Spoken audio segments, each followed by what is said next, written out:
Well, hello everybody. Sorry I was taking care of some stuff there, but welcome in. And hi, I hope you're all doing great. Sorry that I was not on yesterday on Sunday. I had some personal stuff come up I needed to deal with. But we are back today. We've got some Long Dark this morning. We've got some Stellaris this afternoon. And I'm looking forward to all of it.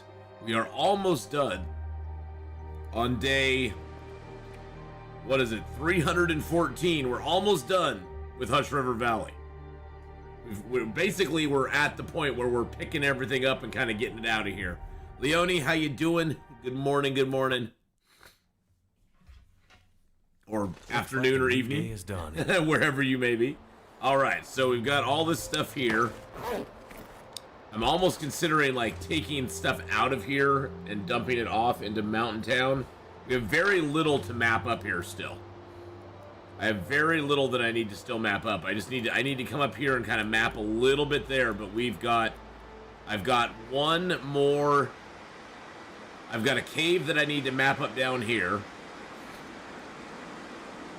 And then we need to just go up here and map a little bit as well.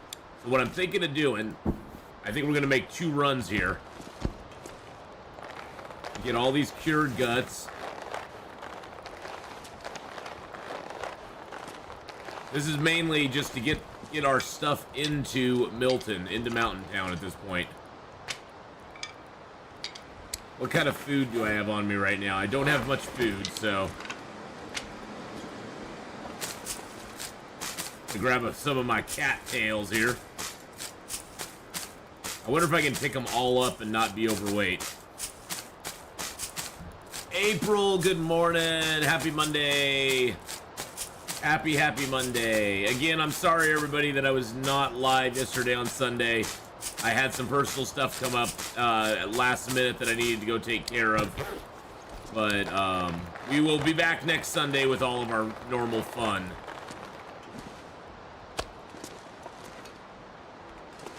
All right. So we're at 43. Let's grab our prepared acorns. Grab up our sewing kits. I need to drop something. Can of food. There we go. We'll pick up all this good stuff. We'll load up. Haven't read that yet. How are we doing on fuel? I don't have much fuel on me. Let's grab a little bit of coal. And a piece of cedar. Let's grab our pies, because we'll eat those. That gives us a little extra carry weight. So we'll eat one of those. Finally able to repair my Travoy. Thank you for the advice. Oh, no problem at all. No problem at all. I'm glad you were able to get it repaired.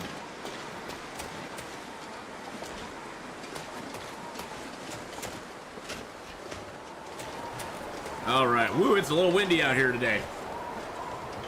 Ooh, I'm gonna sneeze. I can feel it. Excuse me.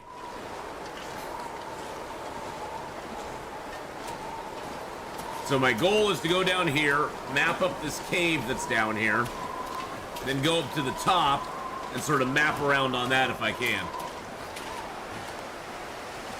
Fire Monkey, I had put out a, I actually announced on YouTube as well as Discord. I had some personal stuff come up yesterday, so I was unable to stream all day yesterday. So I had some personal things I needed to take care of. So it was kind of a last minute thing, but yep. Unfortunately, I was unable to be around yesterday for Long Dark or Subnautica. So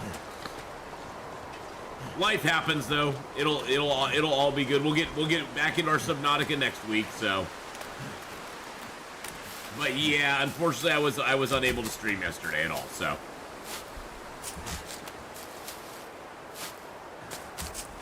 I wish Twitch had some sort of messaging thing that you could use, but they don't. Unfortunately, they do not. Good morning, Harry Narwhal. How you doing? But we're here today, Fire Monkey Rob. We're here today, so that's good, I guess.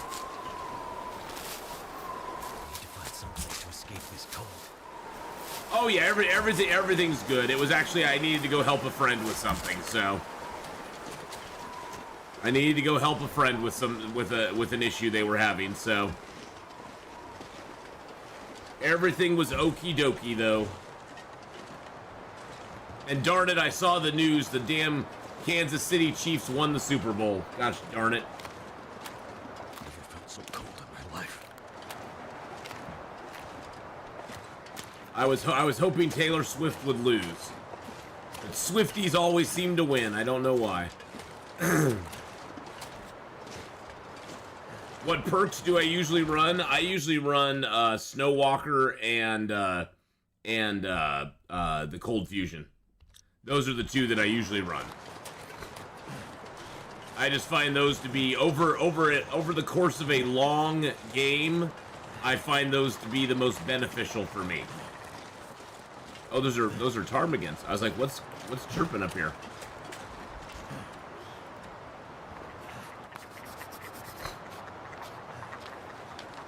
Oh, that's weird. It did not show the ptarmigan nest here. Very strange. But yes, I like those two perks. I mean, Cold Fusion I think is the best perk in the game as far as what it gives you. And then I like the Snowwalker perk personally, just because it makes my stamina regen faster. And there's nothing really else in the game that makes your stamina regenerate quicker. There's nothing really in the game that allows you to get faster stamina regen. There are some food items you can eat that give you more stamina overall, but to actually have it regenerate quickly, there's nothing really like that. Woo! Baby, it's cold outside.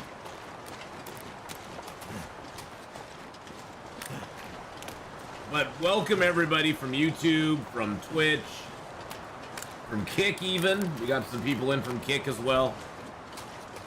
Okay, I want to map this cave real quick before we go inside. By the way, last stream we did discover. Okay, I want to map this cave real quick before we go inside. We did discover that the wolf can respawn in this cave. I personally never realized that. Cold Fusion actually gives you 2 degrees of warmth of air basically it increases the warmth bonus by 2 degrees. So you get 2 degrees out of it, which is like huge. It's huge.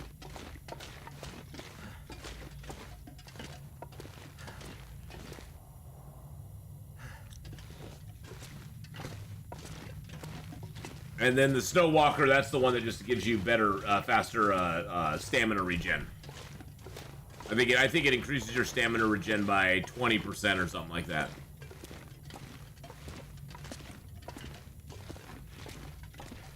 Hey, good morning, Chaos Bite. How you doing? Yeah, exactly. It's like finding 2 perfect condition ear wraps. It's basically, I've always looked at it either that way or it's like having a free wool toque that you don't have to even wear. So yeah, it's really nice. Ah, I'm glad you're doing well, Chaos.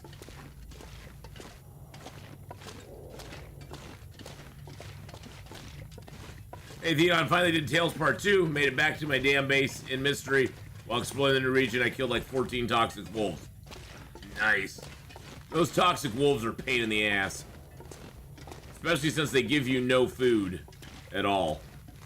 It's like it's like you almost just want to avoid them because you're like, well, I get nothing out of them at all, which sucks. Okay, so let's drop.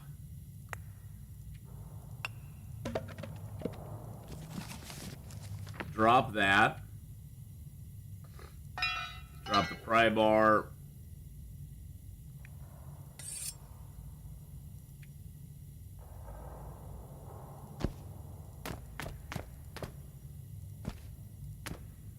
Just need to get down to weight. And let's drop a few guts. There we go. we gotta shuttle stuff up here. There's no actual reason to kill them unless you want hides from them. You can get the hides from them. I mean, those are nice.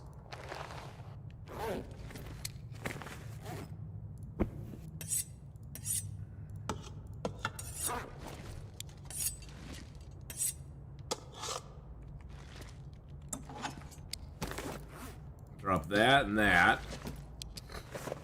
Drop the bedroll. Let's see. We can drop. Yeah, let's drop the charcoal. We'll have to pick a lot of this stuff up, but that's okay. I think that should be enough. Well, yeah, and sometimes it's just impossible to avoid them altogether.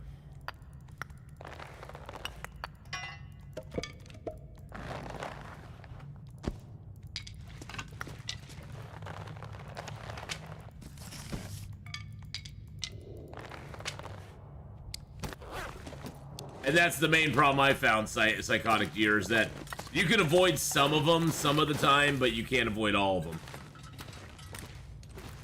They will catch up to you.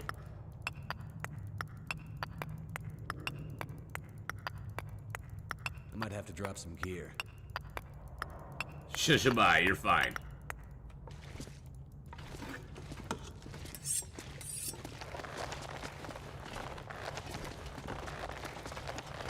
There we go. All right, let's go. Do they run from torches? Yes and no. They seem to have a... They seem to do a dice roll. I've had ones come through torches before. They seem to sometimes run from torches, and sometimes they don't run from torches. So... Like I said, yes, and at the same time, no.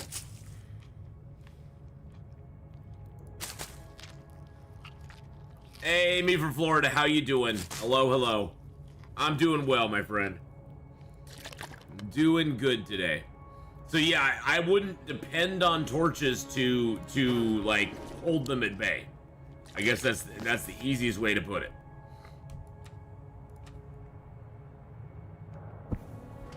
I'm gonna drop the 3 birch, sleep for 2 hours.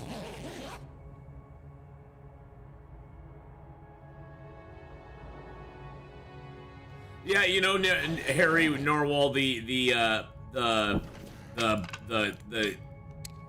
wolf coat is nice and it is easy to repair, so that's definitely something you can utilize. It's getting too heavy to carry. Shushabai. Did they change the bedroll? No, this is the new improvised bedroll. The improvised down bedroll, you need to have a bedroll for it. Let's see, where is it here? There we go. You have to have a bedroll, you have to have 3 cloth, 5 ptarmigan down, and you can make an improvised bedroll, which weighs 1.1 kilos and can grant you up to 8 degrees warmth bonus. I did notice the toxic wolves forgot about me when I crouch a little and out of sight for a second. Okay, that's interesting.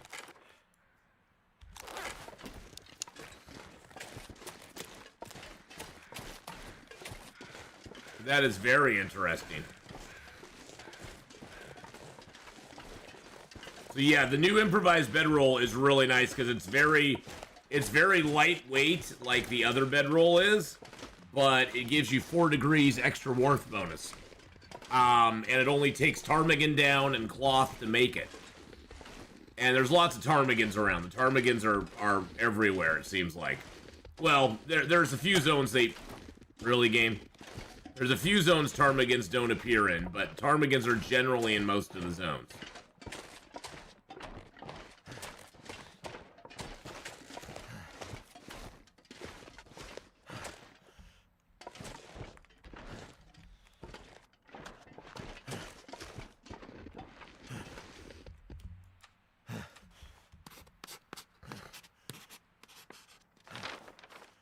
Okay, that helped there. And now I have that darn noise in my ears. Okay, let's go ahead and drink this down for the pain. Take that for the wrist.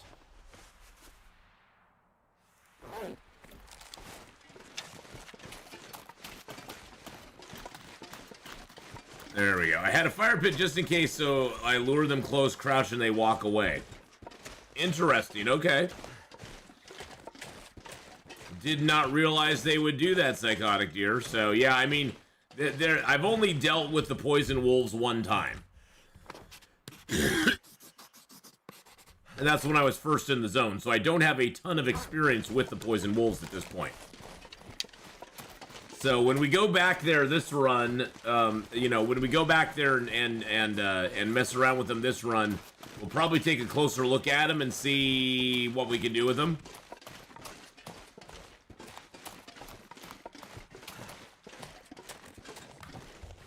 Do I have the ptarmigan nest down here? I don't.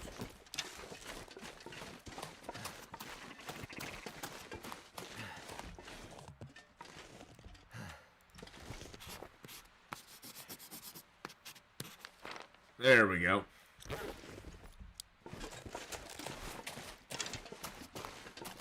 Luring them with meat is good too, yeah. Hey, Kenna, how you doing? Good morning. Good evening. Good afternoon, wherever you may be.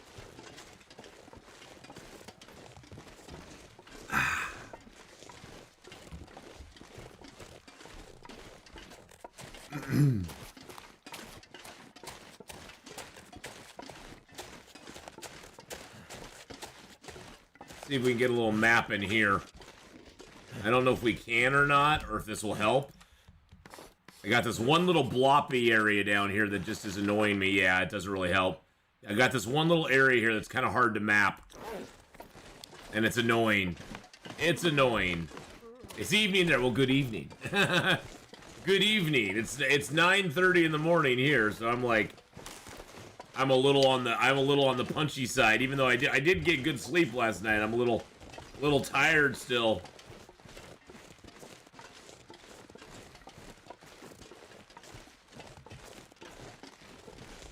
Okay.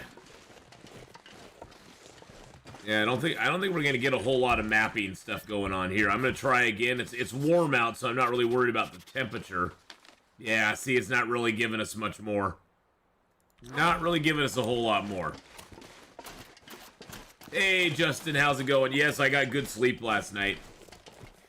I had a friend who needed some help, and we had to take a long drive yesterday, which kind of tired me out, but we didn't get back till almost 9 o'clock last night.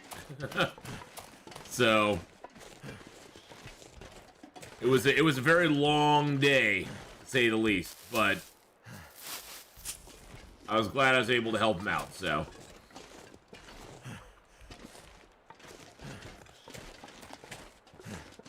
I wonder if I map from the middle of this here.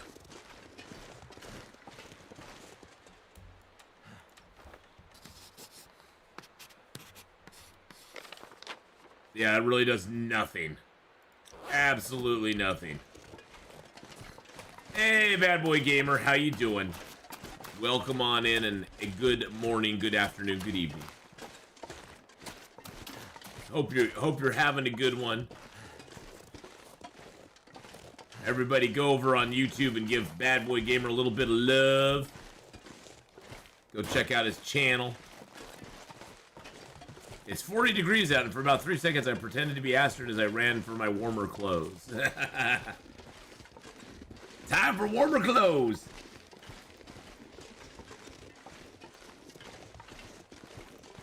I've been up since 1 a.m. and couldn't go back to sleep. Oh, man, that sucks. I'm so sorry, man. That is crappy. There we go. Through Bad Boy Gamer's channel up there in the chat. Go check out Bad Boy Gamer's channel, boys and girls. There's a link to it right there. Go give him a sub over there on the YouTube side. All right, I am actually very heavy right now. So we're just gonna plow through here. Kenneth, hey man, morning. Oh man, crazy weather. Morning all, man. Crazy weather, 60s over the weekend, and now a foot of snow tonight. Wow. Well, we don't got that here in Oregon. We got cloudy and 45, and I think it's supposed to be pretty much, yeah, it's going to be sunny today and tomorrow, and then rain Wednesday, Thursday, cloudy Friday, Saturday, and then some more rain on Sunday. So, and it looks like highs are all going to be in the 40s and 50s for the next week. Yep. Which I'm totally okay with. You just got over your cold too? Well, I'm glad you're over your cold. That's good. That's good news, Bad Boy Gamer.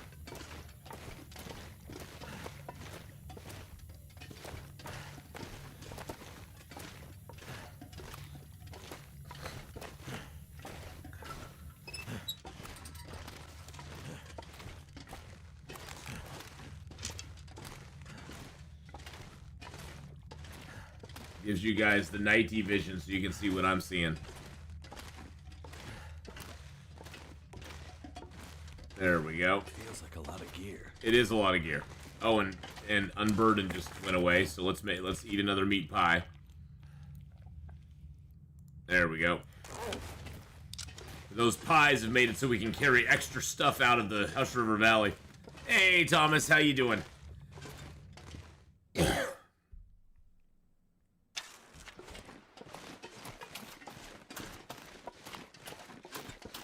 We have a lot of stuff left in Hush River Valley.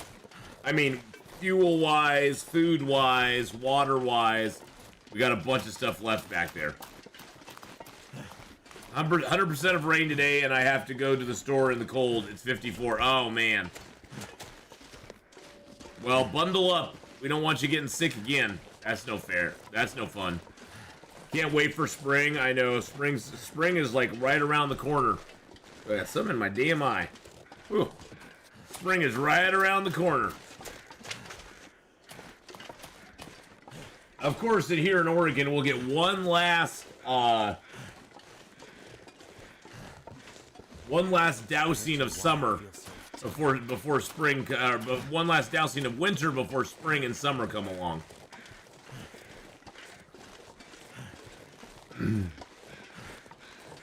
That's that wolf we killed here, isn't it?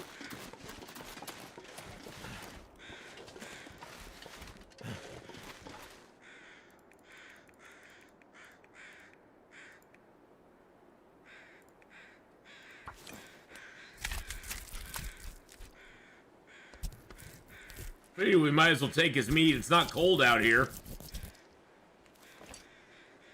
Starting to weigh me down. Yeah, that I knew was going to start weighing me down.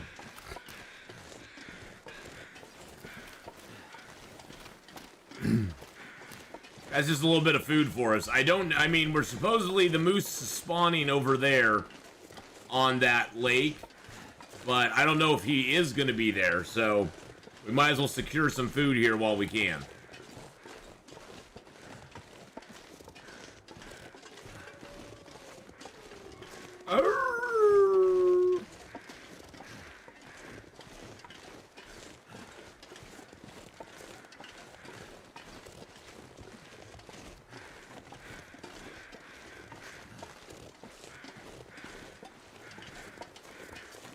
Heavy snow still possible. Needed new winter tires. Oh my goodness. All right, let's drop this wolf meat. Drop our pies.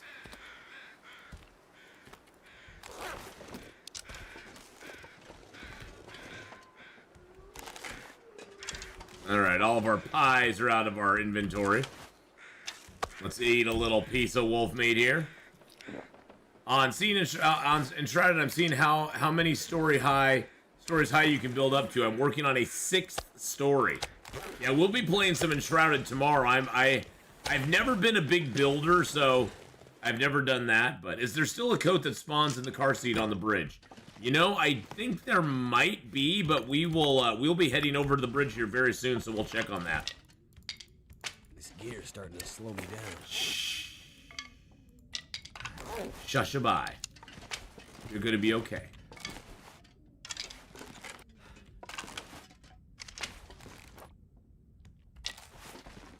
And Then we can grab... Nope, that gut's still getting cured. That one's still getting cured. Let's go ahead and drop the coal here. Let's drop the cedar over here. Drop the book here.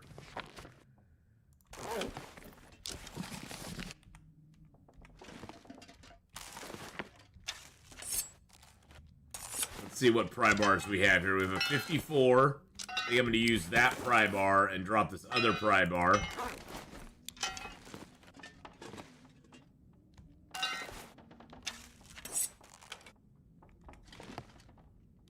Yeah, we got a few things here, my friends. And then we're going to drop the cans of peaches and the tomato soup. I'm sort of hoarding these against the day that we actually get like a vitamin C issue, because I found that these were one of the best ways to get rid of the vitamin C problems. Was peaches and tomatoes. They give you a huge boost on your vitamin C quotient. So I'm gonna save these against the day that I need them. I'm using a lot of clay to make brick to build with. Oh, cool. Yeah, it seems like Enshrouded has a pretty good like overarching building system that you can utilize. So, I mean, I've never been a builder, so I pretty much just put things in a box and call it a day. But I know a lot of people really like to build that stuff, so. Okay. So, I have 108 cattails.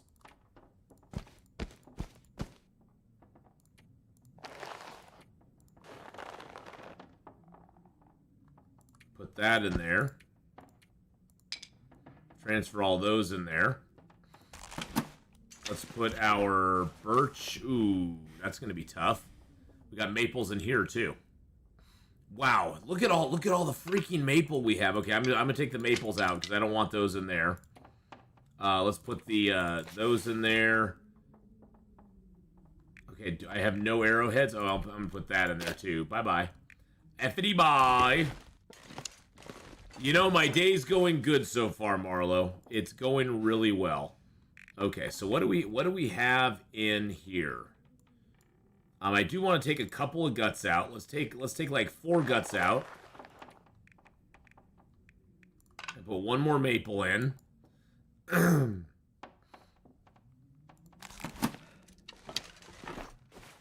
then I am going to put a couple of maples in here along with these guts because I'm going to make a bow out of it. Okay, so we can put 2 more in there. Yeah, definitely let me know how many stories high you get. I'm very curious to see what the height limit is on those. I'm saving up for Enshrouded. I'm very excited for the mechanics. You know, it has really decent mechanics from everything we've played so far on it. It's pretty darn good. I'm gonna actually grab those out of there. I'm gonna leave the cattails, well, as many as I can in here. Which I think it's an even 100. Yeah, I can leave an even 100 cattails in there. So there's 100 cattails in there. I'm gonna drop the tinder plugs back here because I just don't want them. I wish there was a way to like get rid of tinder plugs at some point, but there's not. So, what you gonna do? Tylea with a 46-month resub.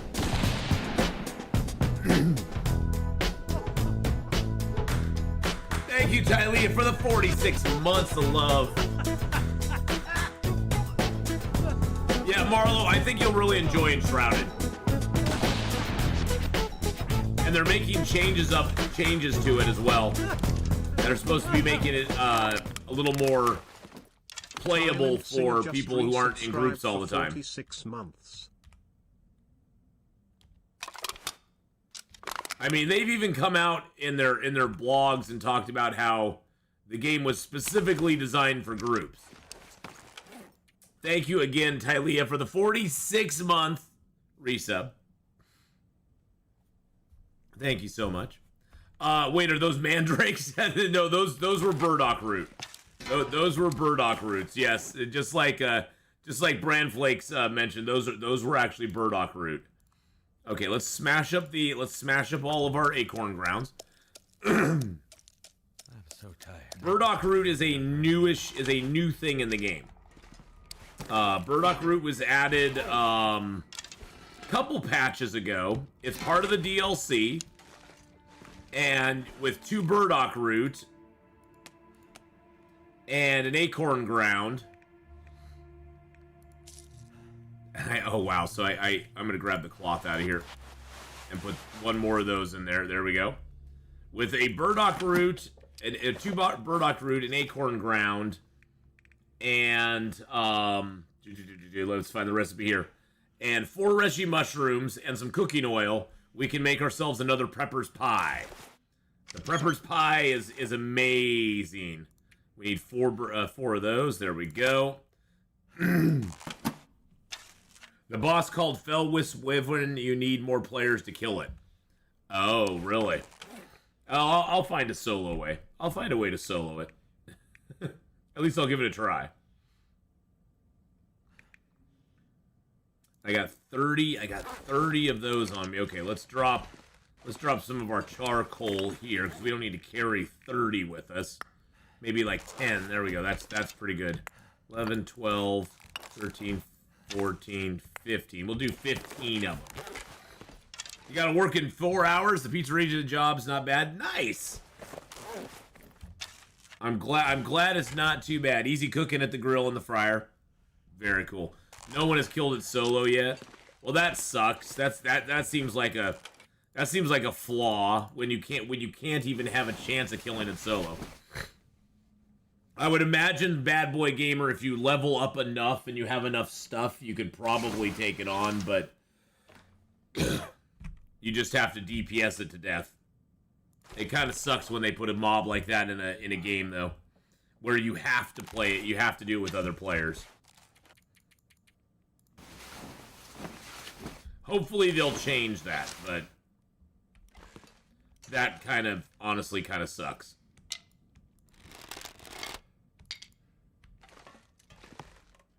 That kind of bums me out a little bit, to be honest. Let's go out and get a little bit of food. It's too buffed out.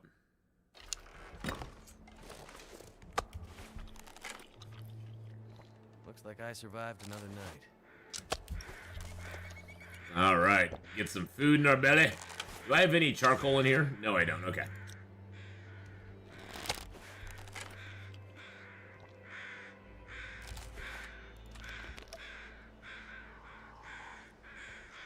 We're gonna get our backup bow crafted. Hey, the long dark game's not fair. My arrow bounced off a doe's face. Killed me 3 times and I'm level 20. Well, that sucks though that they put a mob like that in the game that you can't do solo. I mean, I wouldn't mind if it's a long fight and you can do it, but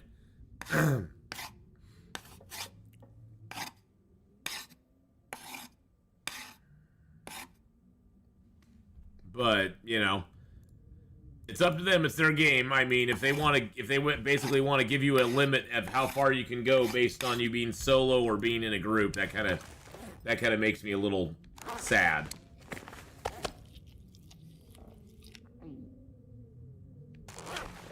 All right, let's grab that water.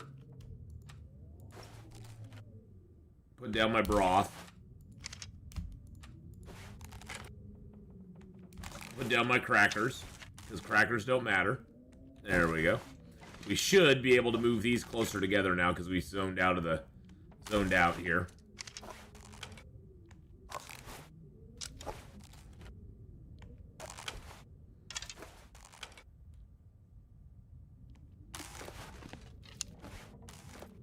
Got six cans of Pinnacle Peaches. Nice. Grab that cooking oil because we're gonna need that. There we go. Now everything looks pretty. All right, let's drink some water. Make up a few more arrow shafts. We got a bunch of arrowheads that we need to turn into arrows tomorrow, so we could even do a few of them today, probably.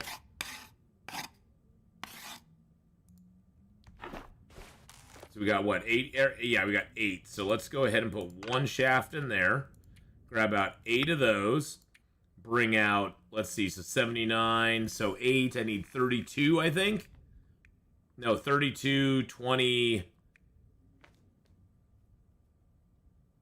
I always get 8 times 3 messed up. 24, yes. Thank you. My brain couldn't work there, Zoopy. math me not good. Thank you, Zoopy. I appreciate it. And then we'll just craft up as many as we can. We won't be able to craft up all of them because it'll get dark before we can. But there we go. A boo.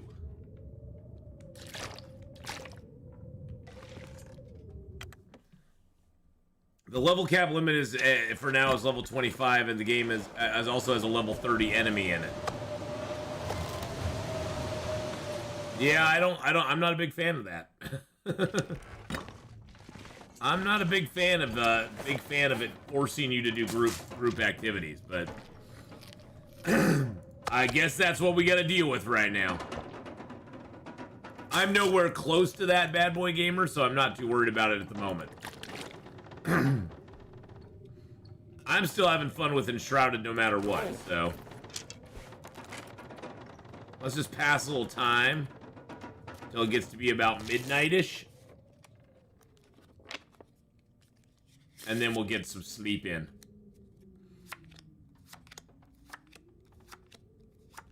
There we go. We're talking about Enshrouded, Tylea. We're talking about Enshrouded.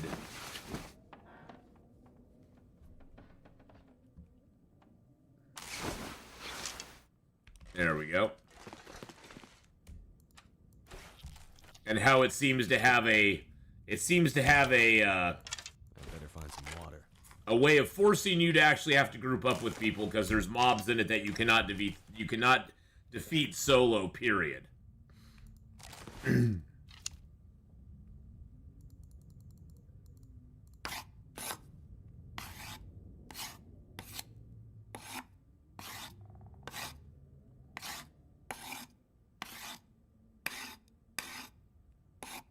There we go. We got our 16 arrows back. 17 arrows? 16, 17? Something like that. 17 arrows back. Very nice.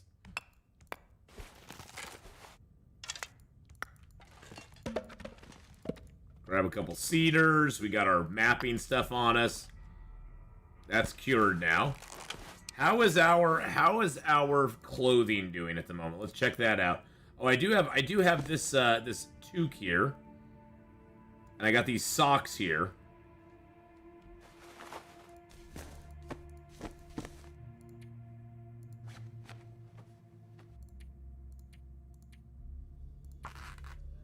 Yesterday while I was playing, I left my bedroll in Forlorn. Didn't realize until I was in the far range branch line.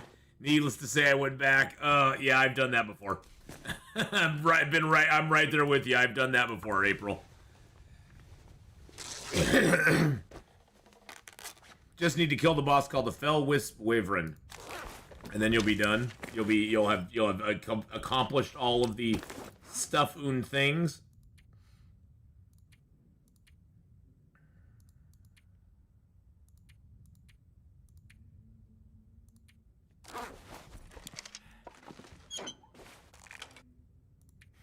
Take one more tea there. Take a couple of those. I do need a little bit of lantern oil. I do need to refill my lantern real quick. First time really exploring Desolation Point last night. Kind of loved the zone. Small but lots to do and all the animals to hunt. Yes, it does have a lot to do in that zone. There is a lot to do in Desolation Point. You wrap it up pretty quick, though. You can wrap up what you have to do in that zone pretty quickly. I'm gonna grab 3 ptarmigan pies, a piece of wolf meat. Need its head to upgrade to flame level 4. Oh, okay. Gotcha.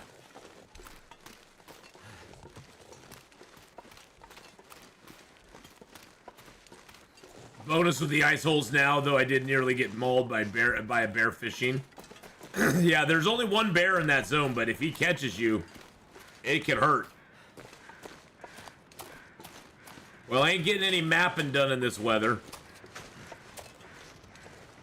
But we'll see if we can find the moose over here. Oh, Jesus.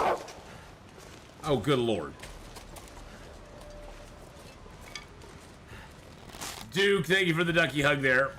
I was like, what am I hearing? I was hearing something.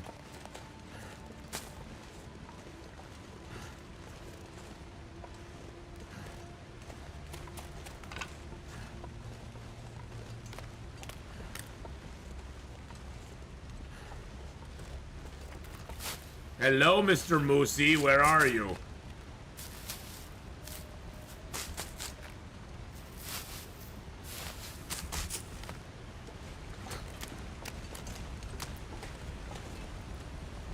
Is the Moosey not out? That opened up a nice little area for us. I don't see the moose. The moose is definitely not on the loose. Which is sort of what I figured would happen. It always seems whenever I look for the moose, he ain't there.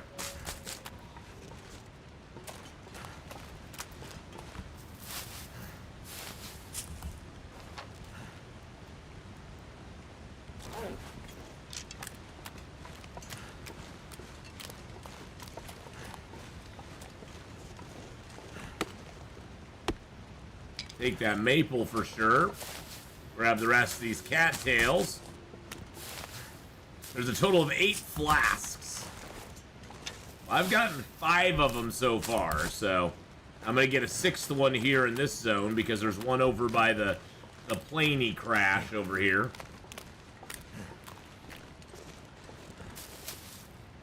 It's been fun finding them. They make great little containers to hold my tiny teas in. But Static Project, the game is going good so far. We finished up in Hush River Valley. I got all of Hush River Valley done. There's this little area down here that's just hard to map, and I'm not going to spend hours just trying to scale up cliffs because we got all of the major important things, you know. Haven't crossed the wooden bridge yet in the Langston mine. Makes me a little nervous. We'll try maybe with the next character. Yeah, you can always give it a try with the next character. Tiny Teasin is a rapper. Possibly.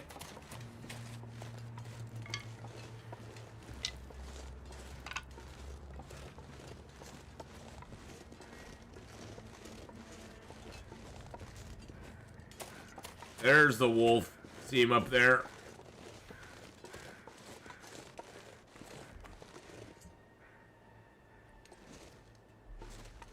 Where are you going, buddy? What you doing, bud? What you doing?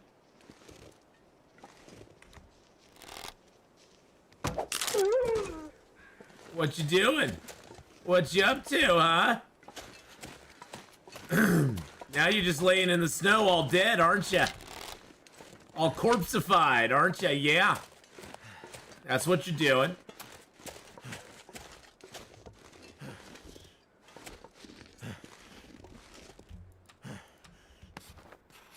That is food.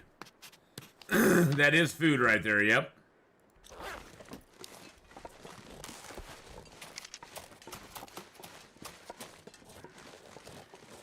Boop. We're gonna go up here and see if we can boop the bear. If we can boop the bear, that'd be awesome. There's usually a body back in this little hole here. And grab him real quick if we can.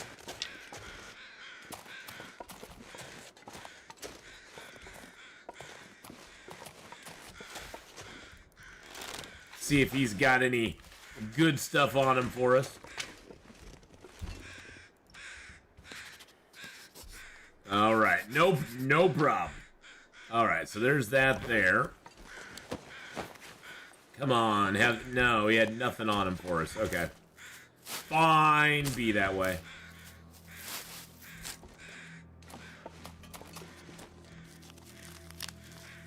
I cannot pass up these rose hips, or the mushrooms, or the rose hips. I just can't pass them up. I can't do it.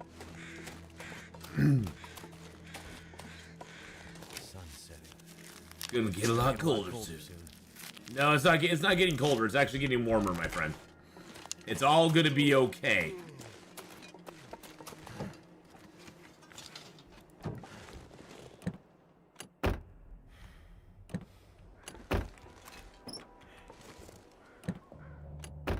We're also looking for a battery right now, too. I'm gonna map right here.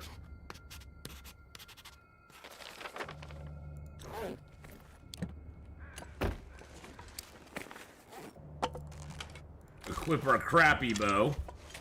Well, it's not a crappy bow, but it's our less conditioned bow. Let's put it that way.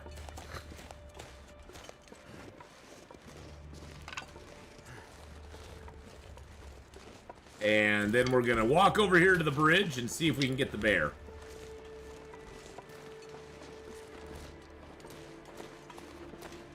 We'll probably have to come back and map this area.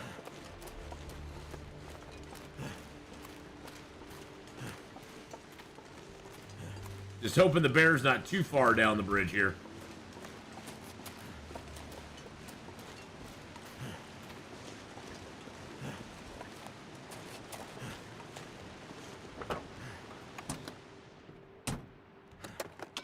Hope the cougar update is next. It might be.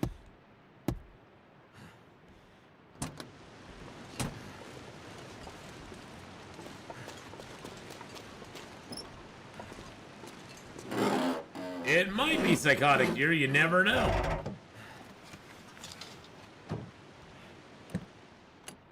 They'll probably give us another coat or something. It'll be like, here, have another coat.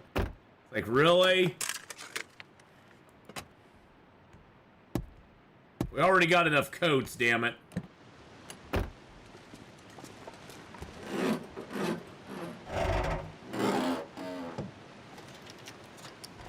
You remember this bear? He mauled you instantly when you came around the corner? He likes to do that. Cougar cape, still is a neat idea. Oh, yeah. We can hope and dream. Hey, we got some free matches. There we go. There's a note here with a memento hint for that over there. We already know about that, though. There's Mr. Bear.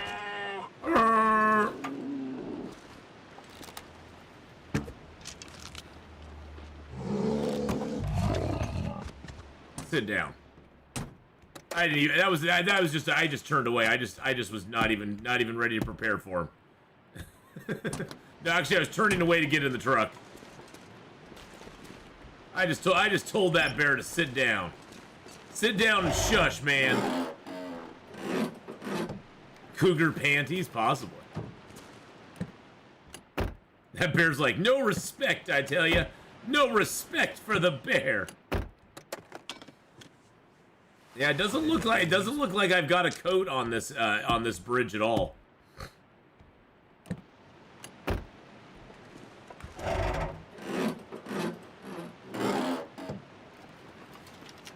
I think cougar undies would be kind of cool.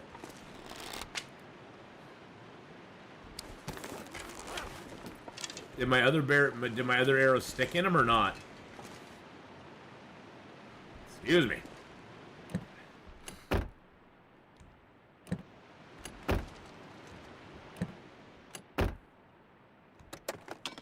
I wish it was a leopard, because then they'd have no excuse and it would be perfect. Leopard print underwear, leopard print banana hammock. Heyo. That would be awesome.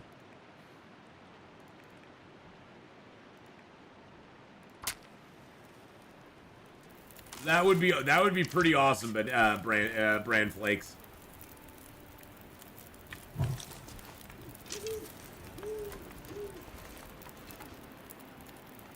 Yeah, the arrow must have dropped somewhere. It probably broke on impact or something.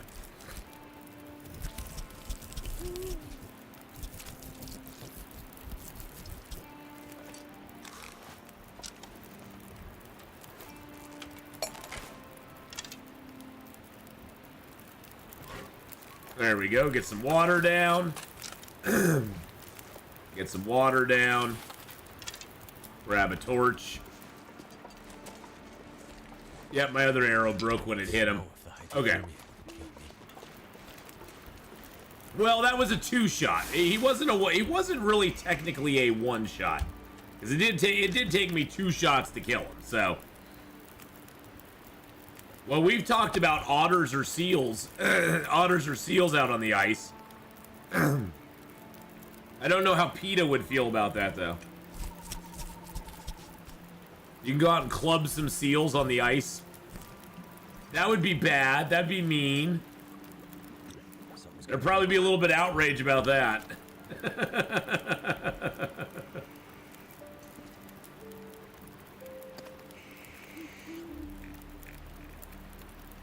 Let me get that prepper's pie cooked up here.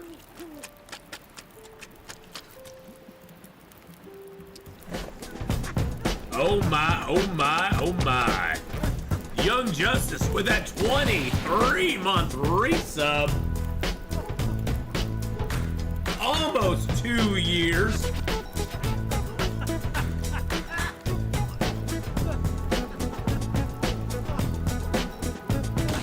But yeah, human being, I want some replacements for the sweaters and the underwear.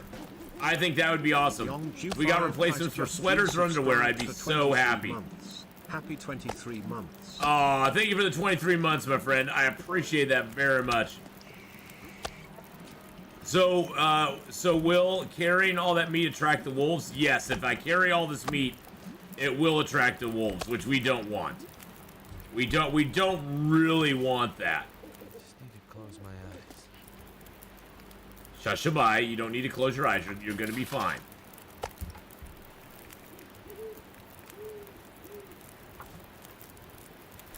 I have a fake snow leopard coat I wear every day. I pretend it's I hunted it like the coats in this.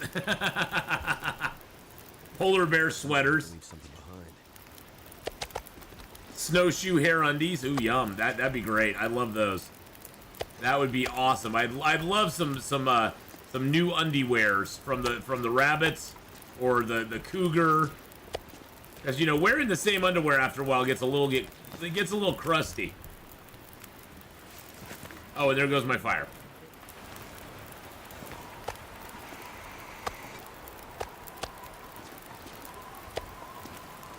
So here's what we got to do now.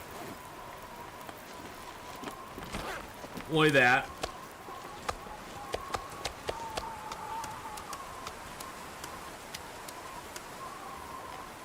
And then dump all the bags in here.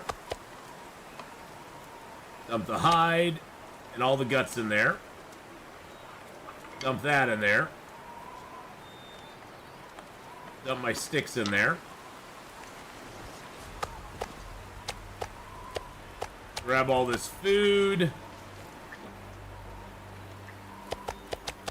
Dump all those in there. Okay, that's full now.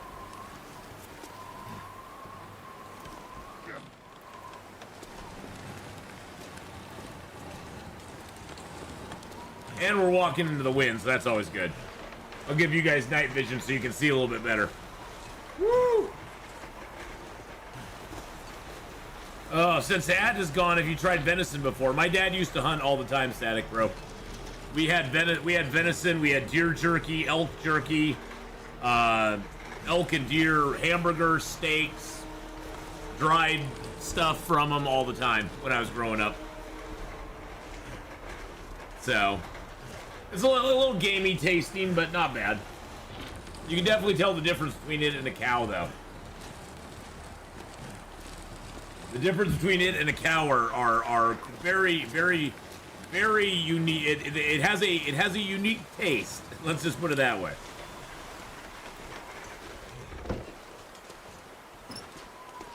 No battery here either. I've had a venison burrito. Yeah, venison is, I mean, I actually like the taste of venison. I thought it was actually pretty tasty, so. Nothing back there. Nothing in the trunk. No junk in the trunk, baby.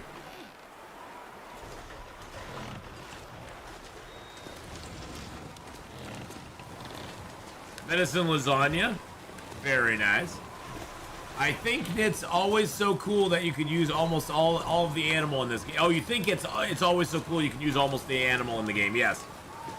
Yeah, you know, Young Justice, it'd be cool if we could actually use their bones as well. I think that would be neat if at some point they added in the ability to use like the bones off the animal too. Oh yeah, we're right there. Okay. Yeah, and make like bone soup or something. Because that is a thing. Bone soup is a thing, so it'd be cool if we could make some bone soup.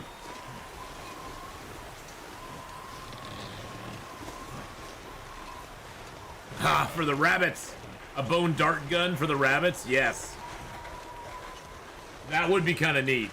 We just sit there, we just shooting the rabbits. With our little bone dart gun. And the ptarmigans.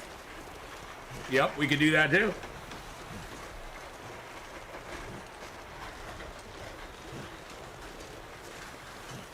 Bone broth work like birch but more effective, but like birch bark but more effective.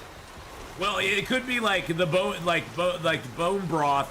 Make it not easy to make, but at the same time, have it be like, oh, you can drink a bone broth, and instead of, 6 points of health in 2 hours, you'll get, 8 points of health in 2 hours or something like that.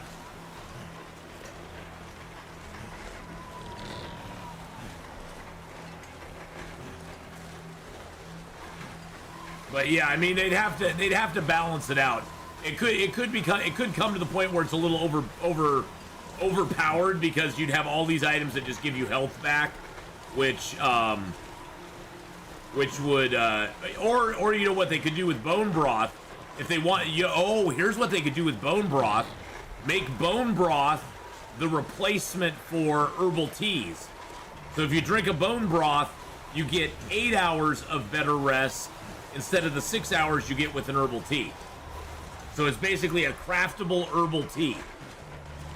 That way it sort of balances out, where it's not overlapping with the birch bark, but you could do bone broth where it gives you that extra health points when you sleep. That would be kind of cool.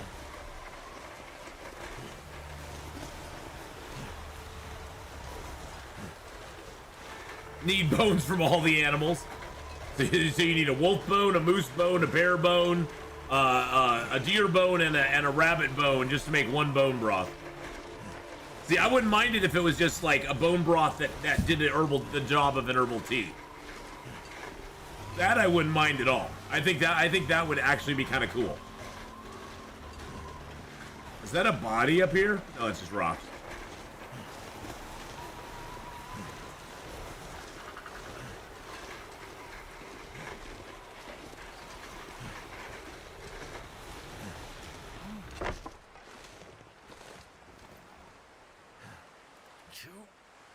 Much to carry. Too much to carry.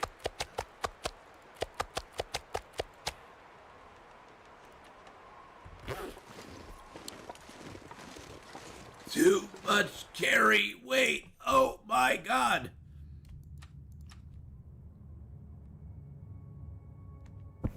All right. Let's eat some food.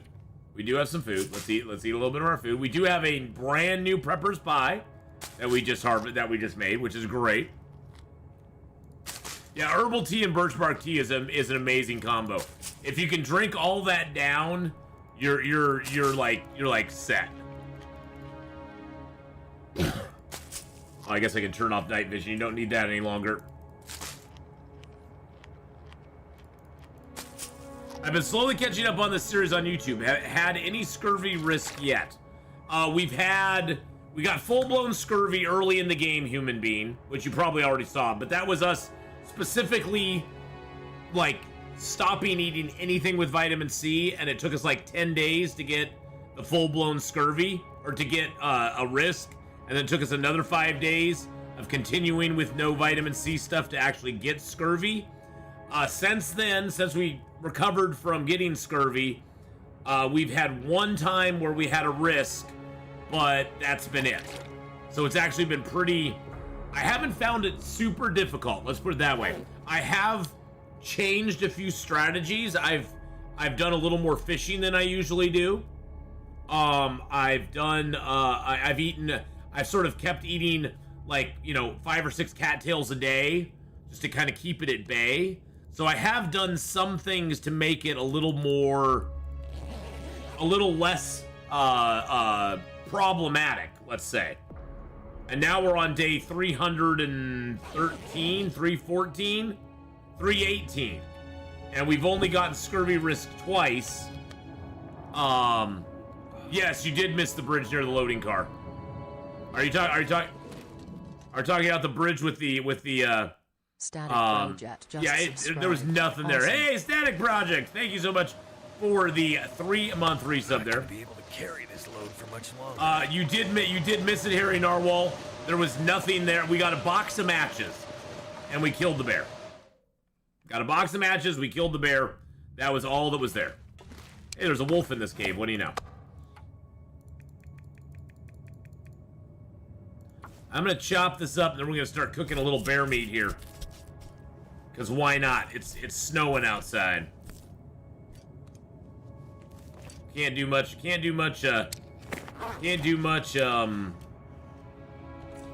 exploring or mapping when it's snowing outside.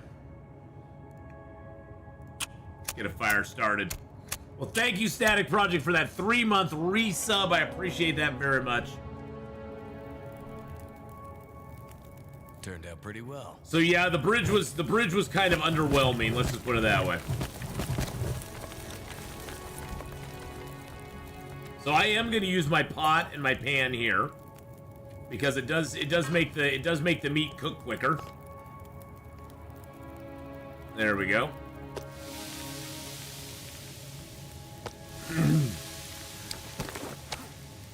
All right, go ahead and harvest this sucker up. I'm using the hacksaw as much as I can. Hey, Atheenon, how do you deal with making fire when you spend all matches in the game? What should you do then? Well, Anil, I've never actually used all my matches in the game. The best thing you can try to do is, as often as you can, try to use the maglens to start a fire. And my grandma helps me and her mother-in-law out with Amazon Prime, so yeah, might as well use my... There you go! See, there you go. It doesn't even have to be your Prime sub. It can be a friend's, neighbors, relatives. You can, as long as they got Prime and they're willing to let you use it, why not, right? But I usually never run out of matches, so I've never actually been in that position.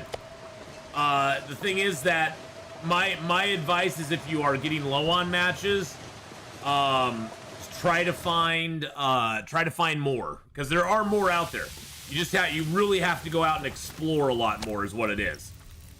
Because there are matches. There's probably 500 to 600 matches on Interloper easily. It's actually my Amazon account. She helps me out with Prime. Oh, okay, I gotcha. Let's throw those in there. Does the game allow you to have fire forever or no? Yes, you can have fire forever in this game, because the mag lens never wears down, so you always have the potential to make fire. Now, whether you're going to have a nice enough day or not to make fire is a completely different story. So you always have the potential to make fire with the mag lens. You can also use flares to start fires with, so you can use a flare to start a fire. There are ways to make fires in the game, late game, and so you always have the potential to make them. Now, whether you'll actually have the nice enough day to make it or not, So, Anil, the mag lens technically has, well, everything in the game has condition. I mean, even my matches have condition on them. There are certain things that never go down in quality though. The mag lens never wears down unless I've never had this happen to me, but unless the mag lens gets hit by a bear during an attack, it'll never lose any durability. I've heard that can happen. I've never had it happen to me.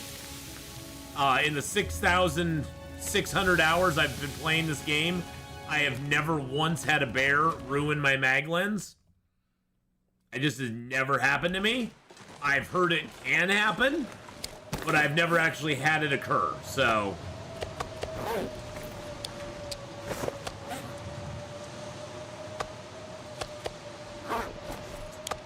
But other people have, from what I've heard, so... So you got your mag lens, your matches. You can also find flares. The flares is the other way you can start a fire. It's a one-time thing and it wastes a flare, but you can start fires with flares both late game and early game. All those blue marine flares are great for starting fires. Like Harry Narwhal was saying, you can also find flares when you beachcomb in Desolation Point or Bleak Inlet or in Crumbling Highway or Coastal Highway. You can find flares out on the beach sometimes. Not always, but you can find them out there. So that gives you another opportunity to get some late game fire starting material. But your main thing you want to use late game is the mag lens. Whenever you have a good day, see if you can start a fire. And maybe take a few torches out of that fire and carry those around if it's a nice enough day. Because you'll never be sad about it. That's a very small bag of meat. But honestly, you'll find more matches out there. Yeah, you'll find more matches. And matches very much... Matches are a lot like the bow and arrow. You seem at the beginning of the game to be burning through matches at a very fast rate. You're burning through matches very, very quickly at the beginning of the game. But as the game progresses, you find yourself not using them as much. Because you'll basically, you'll kill one bear, and then you'll just keep a fire going for hours and hours and hours. And then you'll cook the whole bear up, and then what's the point of lighting a fire from then on? You've got all the meat you need, so it's like, well, I don't need to, I don't need to make another fire for a while. And you're also got better clothing. You've got more places to ditch into. So in a lot of ways, you just stop using as many matches later in the game. And the same thing kind of happens with the bow and arrow. In the beginning of the game, it seems like you're running through your arrows and your bow super quick. It's like, oh my god, at this rate, I'm gonna run out of arrows and bows. I'm not gonna have enough material to make them towards the end of the game. But the same thing happens is that as you progress through the game, you're using less and less bow and arrow type activity to survive, and you aren't using them up as quick. Also, another thing that helps that you don't want to forget about is that as your skill in fire starting increases, you have less and less of a chance to fail making the fire. The other big tip I can give you is that other than your very first fire that you ever light, until you reach fire making 5, you should never ever light a fire with just a match. So that first fire, you have really no choice. You have to light it with a match because you don't really have any other choice because you don't have anything else.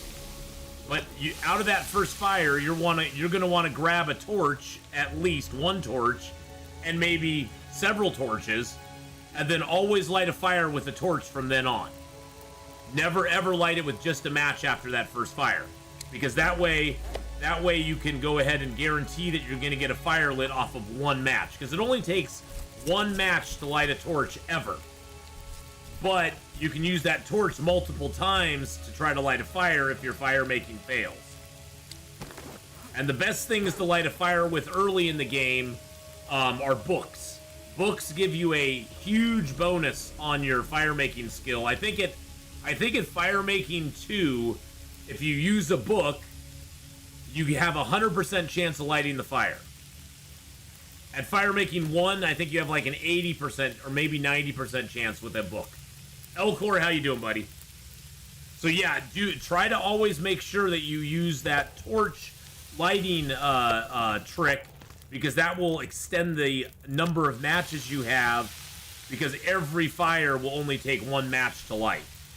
And so that can help a lot as well, because there's nothing worse than wasting like 5 matches trying to light a single fire. You're like, holy crap, I've wasted so many matches now. And it's very frustrating. It's a big facepalm moment, because you're like, oh man, all those matches are gone. Alright, let's drop those small pieces. Let's pick up some big pieces. This pack is getting kind of heavy.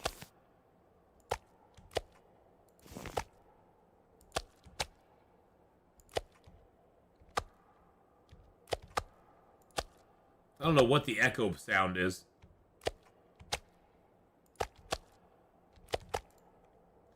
I started Loper recently on day 12 trying to find the hammer. Yeah, the hammer's always a toughie. I mean, there's always a guaranteed heavy hammer in Hush River Valley. So you can always go there and get 1, 2, 4, 6, 8. We got 8. Who do we appreciate? Mapping, yay, mapping! Oh, that was a good map, actually. I like that. So Hush River Valley always has a guaranteed heavy hammer. If you go to Hush River Valley, there's always a heavy hammer at the Mysterious Signal Fire. Now, the Mysterious Signal Fire can be over here, and it can also be...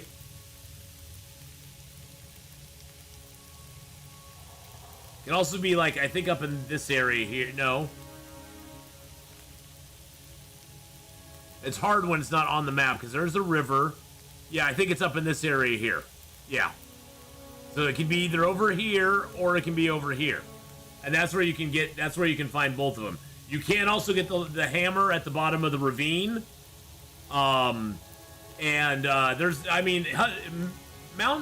Mystery Lake's not a bad place to go to find it either. Owl Nuggets, hello, how are you doing? On my stalker run, I never found a hammer at the Signal Fire, but I did find loads across the world. Well, the thing is, Elcor, it's only guaranteed at the Signal Fire on Interloper. Interloper is the only one that it's actually guaranteed on. So you probably found a moose-eyed satchel at the Signal Fire though, because you usually get those at the Signal Fire. That's for sure. Quite fine, sir. How goes the run? It's going good, Owl Nuggets. We have now mapped up Bleak Inlet. Ash Canyon we got to go work on. Timberwolf Mountain though, done. Pleasant Valley, done. Winding River we got to do. Forlorn Muskeg, done. Mystery Lake, done. The Ravine, it's kind of taken care of. I got to get the caves on it, but that's okay. Coastal Highway, done. Crumbling Highway, done. Desolation Point, done. And we finished up Hush River Valley now, so. And now we're working on Mountain Town. We've got a pretty good map going. We need to map up the rest of this up to the plane crash. We need to come over here and map down to the farmhouse area. And then we need to map down here into the Milton Basin. But, yeah, it's doing pretty good. We got a pretty good map. We already got the Polaroid for this zone, which helps a lot. And we're like almost to day 320, so. How much water do I got? I don't got a lot of water, so.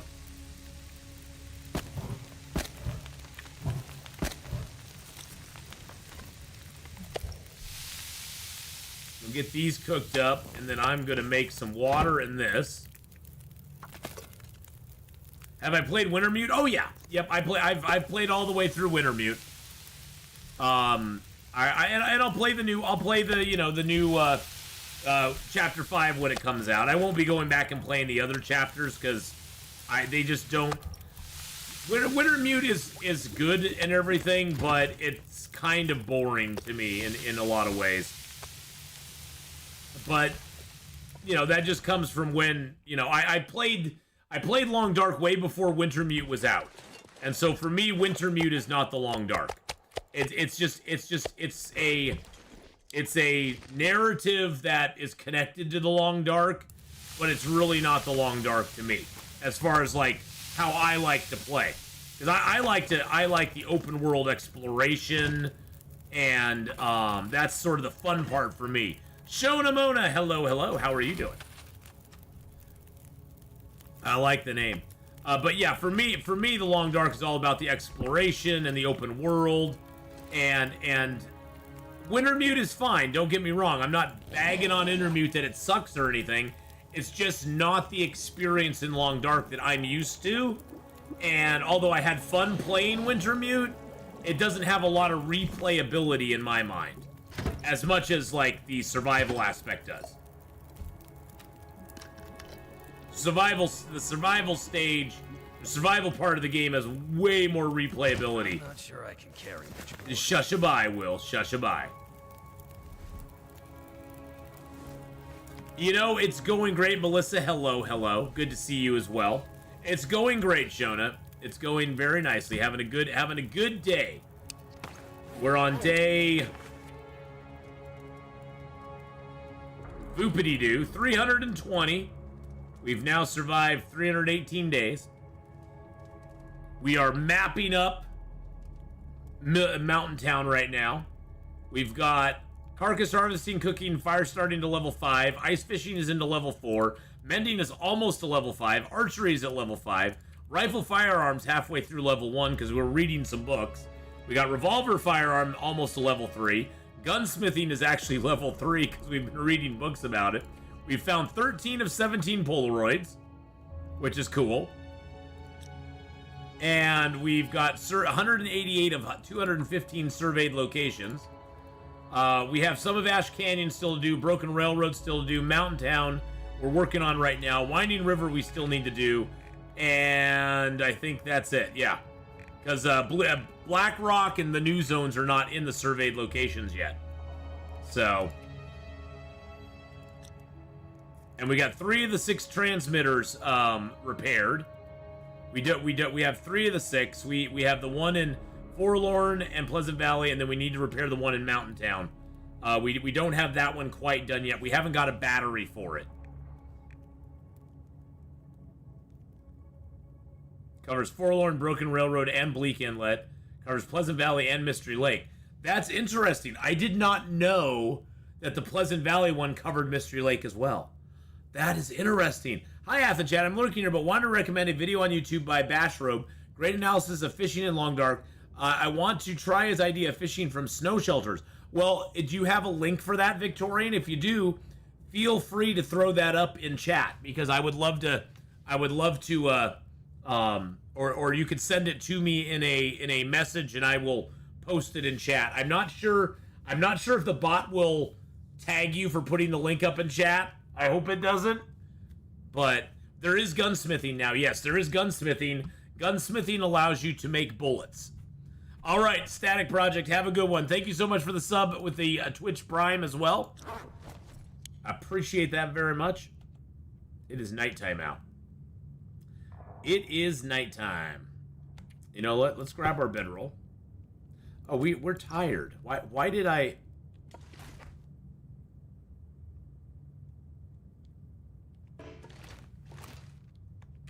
I put my bedroll down here somewhere. It's one thing that's always bothered me. Putting your bedroll down is such a pain in the arse. Let me see if I saw the link. I did not see the link, no. I didn't see the link in Megan chat. Talk just subscribed. Oh, thank you for that there, very much, Megan. If I look it up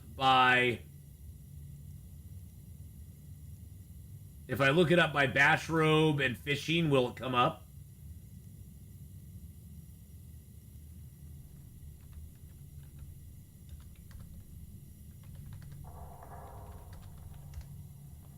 Let's see if it does. The fishing guide. There we go. Yep, it's right there. I got it. I got it. I will put it up there. Bingity bangity boom. Copy that. Copy that. And then I will put it up in chat. Paste that into chat. There we go. Paste it into general chat. There we go. So yes, go over and check out Bashrobe's video, boys and girls. Give him some love. It's a fishing guide. It's a fishing guide over on Bashrobe's channel. Go give Bashrobe's channel a sub too, boys and girls. He's at 1.2K subs. Go give him some love. Go give him a little follow over there. Another one of our fellow long darkers. We always give fellow long dark streamers some love. Grab a little more stuff in here. Oh hey, how's it going, buddy? How you doing? You know, you had a piece of coal and fuel right here. There was no need to freeze to death, my friend. You froze to death for nothing. You also sent the link to Discord. Okay, cool. Finally catching you live. Been watching the early videos of this run on YouTube lately. Well, we are very far into this one, Megan. We are 320 days into this run now, and we have. I mean, the amount of progress we've made with all of our different maps. We just finished up. There's Forlorn, Mystery, Ravine, Coastal, Crumbling, Desolation. We just finished up Hush River Valley, and we're now working on Mountain Town. And we're up here in this cave. We just killed the bear on the bridge. We're now up in the cave up here. Because we got foods now. Bears all... Oh, you know what? You know what I didn't do? Oh, geez Louise. You know what I didn't do? Atheenon, Atheenon, Atheenon. Oh, so disappointing. I'm not mad. I'm just disappointed in myself. I didn't drop the guts and the hide. Minor little detail. I think I'm going to drop that here.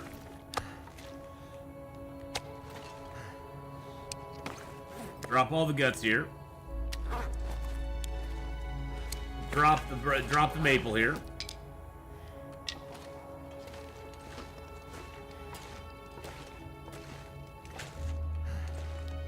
Grab my charcoal out of there. Wowzer Bowser. I totally forgot to do that.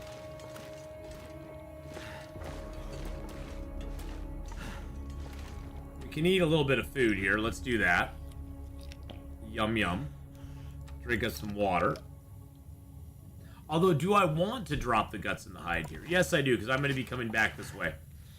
Excuse me, fire. Okay, you gotta go. Bye-bye.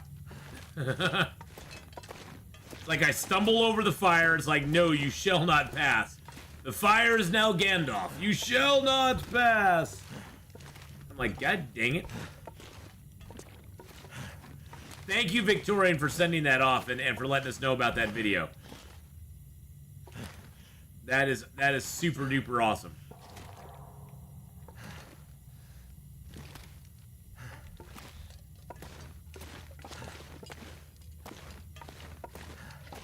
Okay, here's the other exit down here.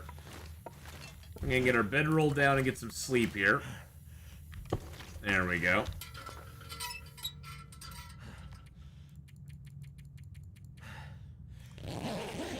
Woo! Get that sleepity booze in. Oh, please don't be a storm outside. I would be fairly disappointed if there was a storm outside right now. 'Cause I kind of want a map thing. I could use a drink. Oh, good. Of course you could use a drink. He does a thorough analysis of the game. Yes, he does. All right.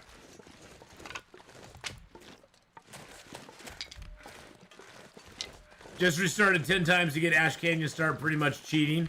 Hey, you know, I've done that before when I've wanted when I've wanted a start one, I've restarted sometimes like that and gone, yeah, I don't want this start, I just got it. By the way, this is where the hatch is in this zone. So you got your permanent hatch here.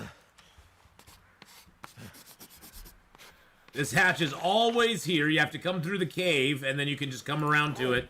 This is the one where you can actually find, well, on Interloper, there's only one hatch in the game that will actually have, like good stuff in it. Most of the other hatches, as you can see, like a shelf up here with a skull on it. Got a box. We got a bed. There's a metal shelf here, but you can't do anything to it. Metal pail that you can break down. The nice thing is that at least there's usually some wood in here. And the most important thing to any Interloper player is you got a bed, and it's usually warm in here. And that's all that really matters. Having that bed and warmth is all you care about on Interloper. And there's 9 of these caches scattered throughout the world. And in one of them is where you're going to find this Prepper's Pie recipe. This Prepper's Pie recipe. That's where you're going to find a Prepper's Pie recipe and usually a tool in one of these. Usually it's a hacksaw, but sometimes you get a heavy hammer. Hey, fire! How you doing? Oh, wow, now I have the hiccups. This is great. I love having the hiccups. The hiccups are fantastic. Actually, I'm gonna circle back. I'm gonna map this here, but we're gonna circle back and get the rabbit flask. Because while we have good weather, I want to map on this side. I don't want to have to come back to this over here. So we're gonna actually go back and we're gonna map up over here first, and then we'll probably go to the plane crash after that.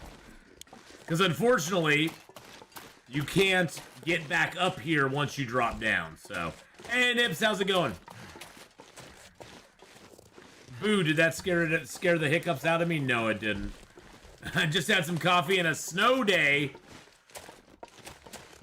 I've got 45-degree weather, so no snow for me. It's all good here too, man. You know, I'm sorry, everybody. I'm sorry that I didn't stream yesterday. I had some personal stuff come up. I had a friend that I needed to help out, and it involved a very long day of driving and being on the road. But by the time I got home at 9:30 last night, we got everything squared away, and so unfortunately I couldn't stream yesterday. But hey, we're back today. You know, life happens, right? Sometimes life happens.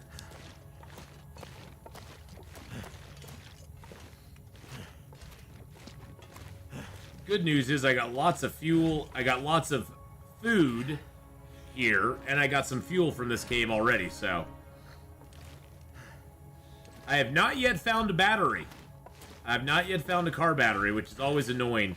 This zone is, the tower in this zone is probably the hardest tower to find a battery for.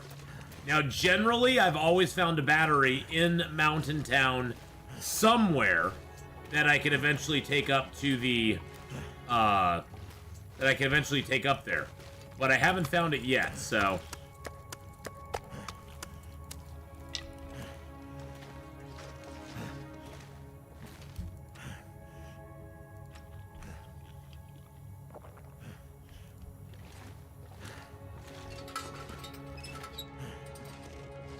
All right. We good? I think we're good. Oh, gotta use the crappy bow. There we go. Had an awesome stream this morning. Got 3 bears and some viewers as well. I think it was friends of the stream as well. Oh, that's awesome.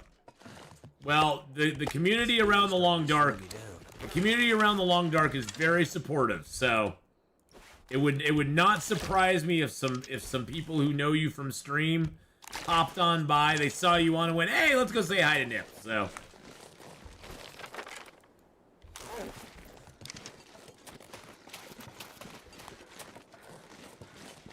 It wouldn't surprise me in the least bit. Wow, it's actually warm outside. I talked about you and they knew who you were. So yeah, I know it's so friendly. Yeah. Oh yeah, people in the Long Dark community are super friendly. So we're always looking for, you know, the Long Dark community. People are always looking for someone new to watch and new to talk to, and you know, it's a very welcoming community of folks. All right, that gave me a little more mappity-boo there. That's nice. I like that. We can now go down to the end of this road here and map that up real quick.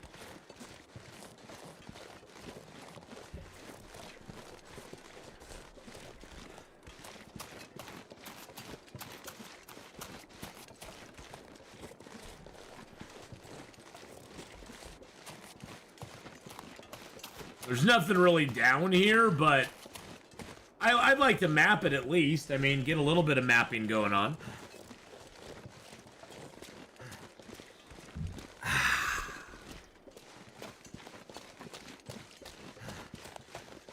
I should stream my Pilgrim adventures. I'm the only Pilgrim playing Pilgrim. I'm only playing Pilgrim to understand the maps. Hey, that's one of the best ways to learn the maps is play Pilgrim.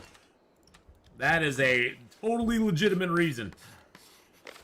Play a bunch of Pilgrim, get really used to the maps, and that, because the map knowledge is the key to this game.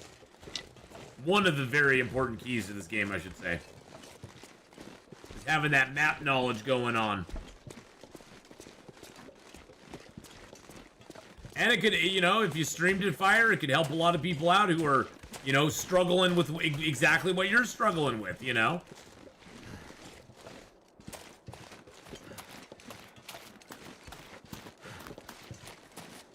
I'm gonna jump in this car and map real quick. See, there's the bear's cave right there.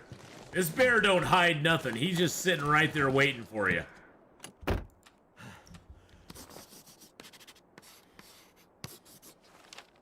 Okay, there's that car there. I wonder if we map, because I didn't map on the bridge. Ugh. And then we'll go down that way, because there's stuff over there.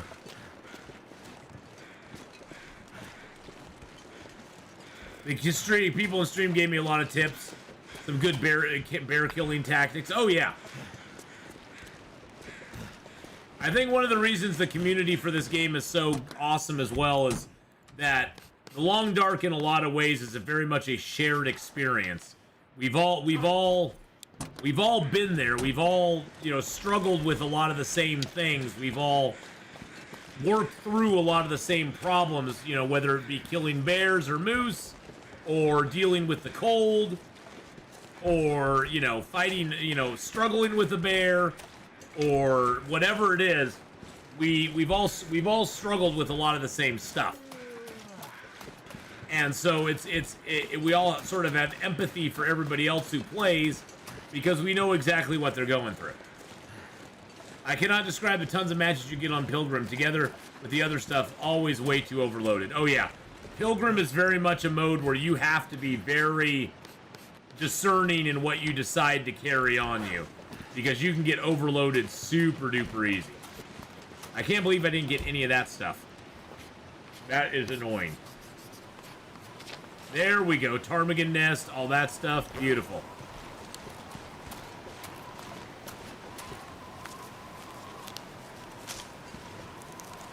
So yeah, Tegeta, you have a great point. You get so much stuff on Pilgrim.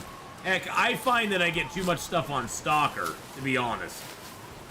It's one of those where when you play enough Interloper, you get back to any other mode of the game other than Interloper, and you're like, holy crap, how do I have so much stuff, you know? Just like, wow, there is so much stuff in the game right now.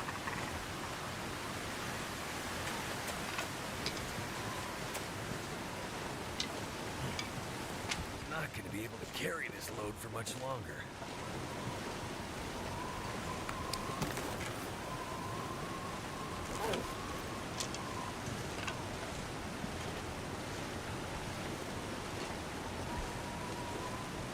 I have big respect for you playing, keeping track on chat, and describing it the way you do. It's hard sometimes to play good and talk to people. Well, it's definitely, it's not as easy as some people make it out to be, that's for sure.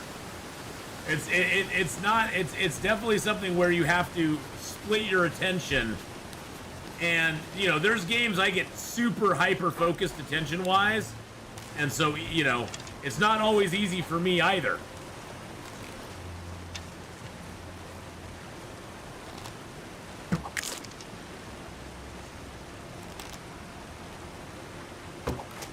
There we go. Got a couple ptarmigans. Couple ptarmigans for our belly.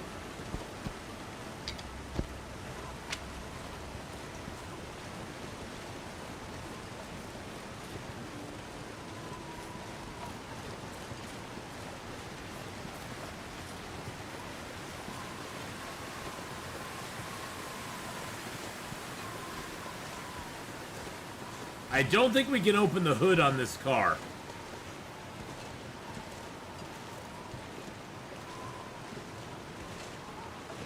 I can barely walk with this much gear. Shushabai, you're fine. On Stalker, you need to have 2 Travoy. Yeah, well, you probably need to have like 5. There's so much stuff.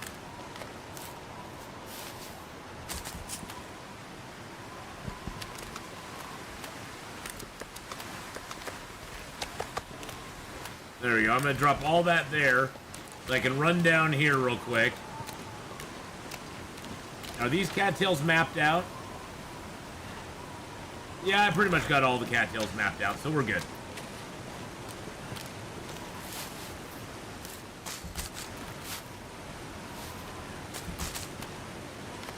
It's funny, if you map out the cattails and then you do another map and the cattails are not, you've harvested the cattails, the cattails won't appear, they'll actually disappear off the map. So like these cattails that I harvested, check this out. If I map this again, they usually disappear off the map. Yeah, see, now those cattails are gone. There were cattails there, but now they aren't.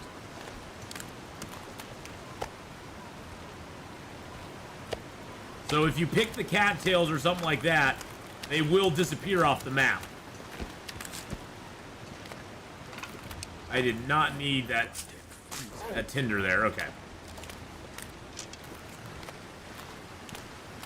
Now we're freezing. Now we're freezing our bum off. If I drink a little water, will that get me underweight? No, because I have the ptarmigans on me. All this gear is slowing me down. It's fine, buddy. It's totally okay. Every little thing is going to be all right. Now this car, I don't think you can open the hood on, and sometimes it'll spawn a battery inside this car, which is kind of annoying because you can't get to it. At least it used to. Nah, it doesn't look like it is anymore. Okay. At least it did on this run. Hey, Delvin, how you doing? My pies are a little bit green. They're just kind of spicy. They're spicy pies.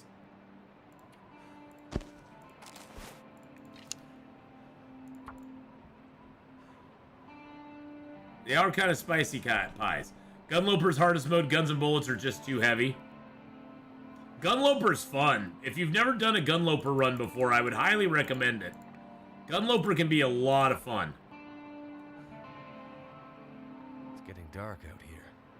Time to look for shelter. I need to find a place to rest.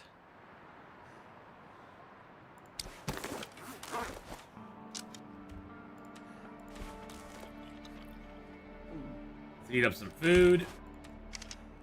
No. I like that it gives you that warning. That's nice. Hey, Jendo, how you doing? You know, things are going good, man. Things are going good. Let's go ahead and let's get 2 hours of sleep. We'll give this a shot. I doubt we're gonna be able to sleep in here the whole night, but that's okay. Dreadnought dude, how you doing? Okay, so it's now 0 in here. See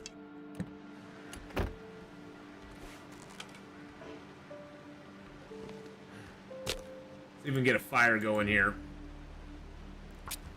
Woo! I've been good, thanks. Been chilling on my wolf-free loper, just exploring. Very nice. Very nice. But yes, my pies are a little bit green. My pies are a little green, but that's okay. My pies are green, but I don't care. My pies be green, but I don't care.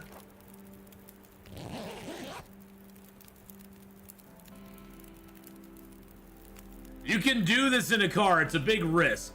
I would never do this in a car and sleep more than 2 hours at a time, though.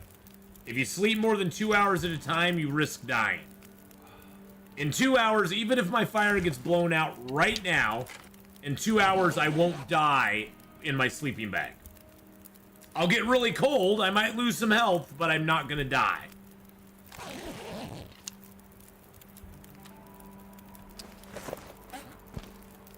Let's harvest this little guy up. It's only gonna take 17 minutes. Okay, let's just do the whole thing.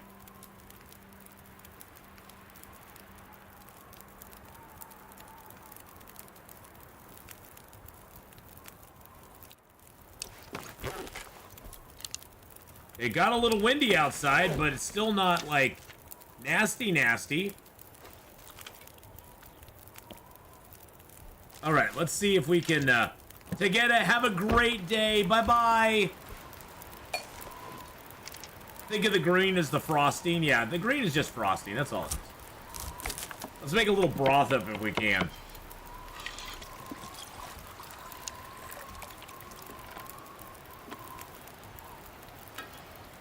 And we do need to make a little water, too.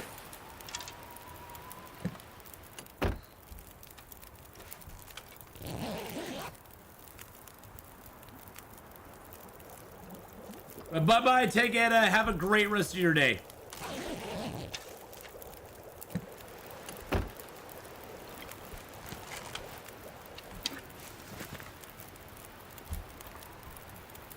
Let's do another liter in each.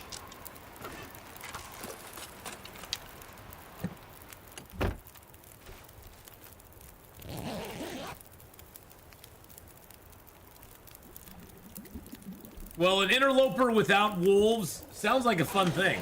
Is that no timber wolves as well? There's no timber wolves there either?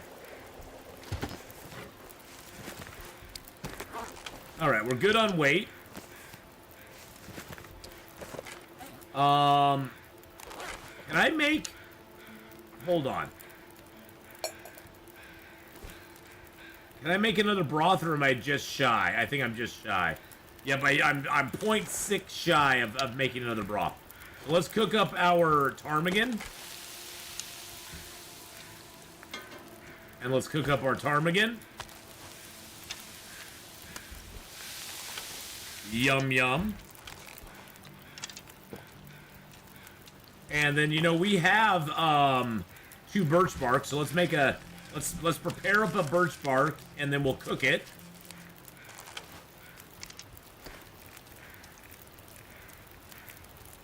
There we go.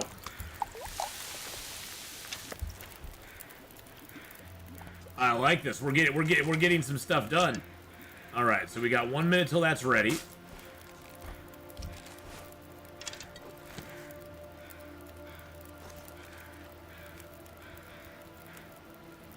Let's do the rose hips up real quick. Craft another rose hip here.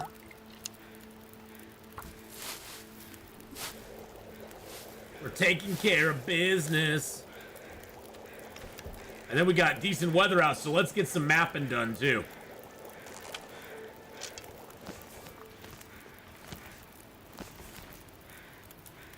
How many torches do I have right now? I probably have a bunch, huh? Yeah, I've got a bunch of torches. I don't need all these torches.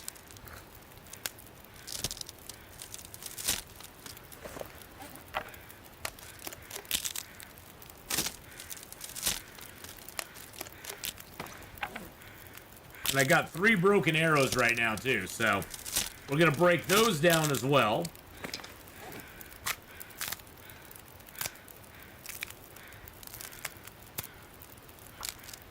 Harvest that one and that one there. And one more. We'll get this maintenance stuff done and out of the way, because why not? We have fire here that we can do it with, so... I do need to repair that at some point, but we'll hold off because I only got one whetstone left on me at the moment. I do have the raw guts and hides, which we'll need to attend to here. Let's go ahead and get one more rosehip tea done up. Repair one more of those, and that will be done. We'll drink that so we have a warm-up bonus on us. Because this will give us an hour, well, about 50 minutes of warm-up bonus. Because we aren't going to drink the whole thing. So that gives us a 52-minute warm-up bonus. So when we go down here and map... Ooh, and there's a burdock root here? Really? Well, there's another prepper's pie, because we already have another burdock root and acorn grounds back at our base. So... That is another prepper's pie for us when we want it, which is fantastic news.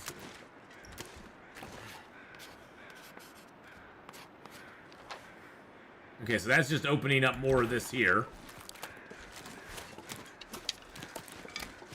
Let's grab the few cattails along the way.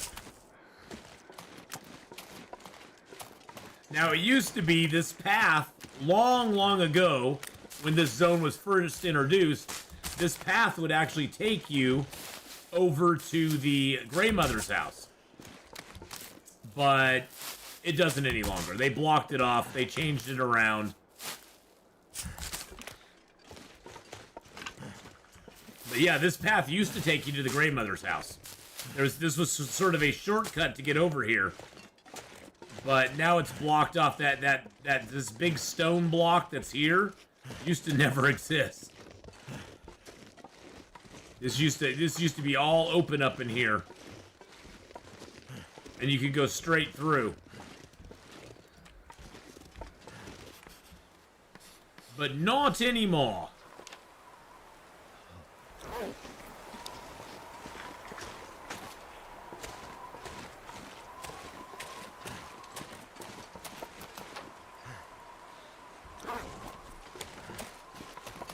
Now it just comes back over to the road over here. Which isn't horrible, but it's just not the same.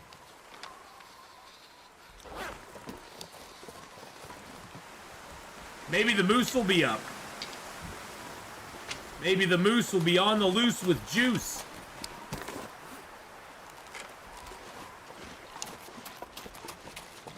Whoopsie. Cold is making my head feel thick. I'm sure it is, my friend.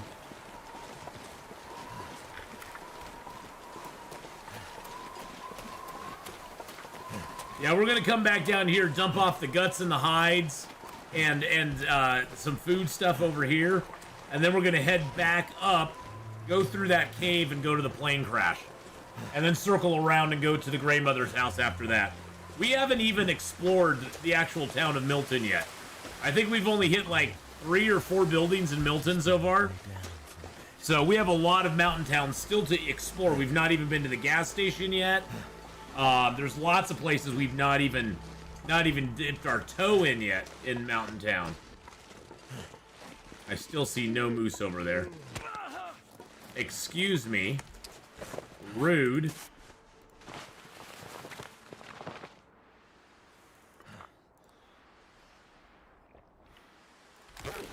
Rude to the extreme there.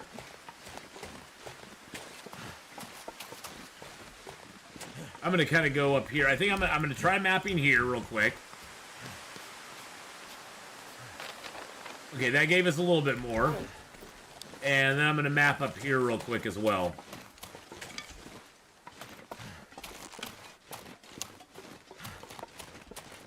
Is it possible to get back to Indoor Cave from the plain side? There's no way to scale unfortunately, there's no way to scale back up that cliff. So once you drop over the cliff here and go towards the plain, there's no way to get back up. And believe me, I tried. I tried a lot. So I was like, come on, there's got to be a way to get back up to that cave. But it's pretty much a one-way trip, yeah. Yep.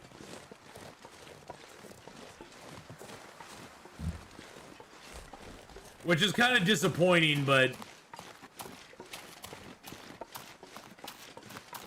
I think they intended it to be that way.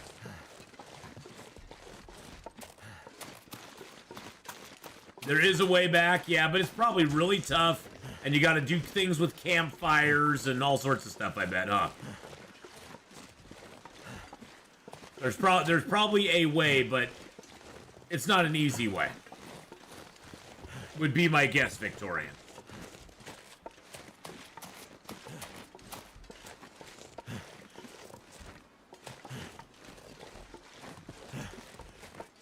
I've tried many ways. It sounds like Zach and a couple other people have found ways to do it. I've never been able to do it myself.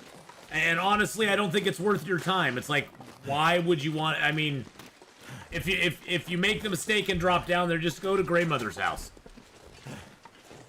It's not like, yeah. And you know, Victorian, how... I don't know how long ago they made those videos, but Hinterland does, upon occasion, change things and fix things in the game that they don't want to have happen, and so they could have blocked that path off, even though they used to be able to do it. Hinterland very well could have blocked it off and said, "Yeah, we don't want people going up that way." So they could have completely nixed that whole thing from even being available again. Okay, so we do have a nice thing of broth here to put down. Got a third can of broth, yummy. We've got a pork and beans. Franks and beans. But yeah, I have never been able to go up that direction and reverse it, so. I've never... Yeah, and there's another great cave just a short walk from the plane.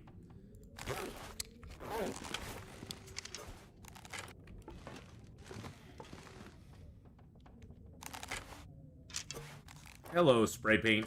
There you go. Hello, hello, hello. Okay, we need to drop this bear hide and the guts. Bear hide. Guts and guts. There we go.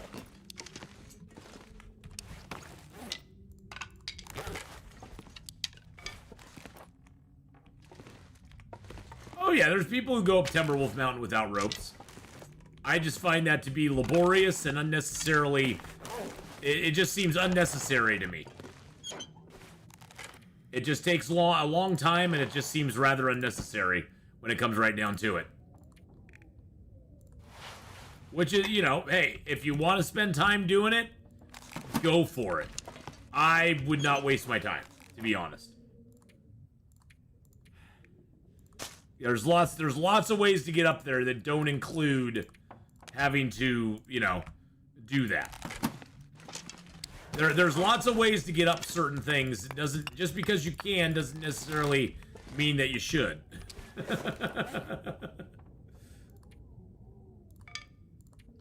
Let's drop most of our sticks here. There we go. We've got our coal, we've got that. Let's drop a few pieces of coal here as well. There we go. Let's throw our arrowheads in there. Let's throw our feathers in there.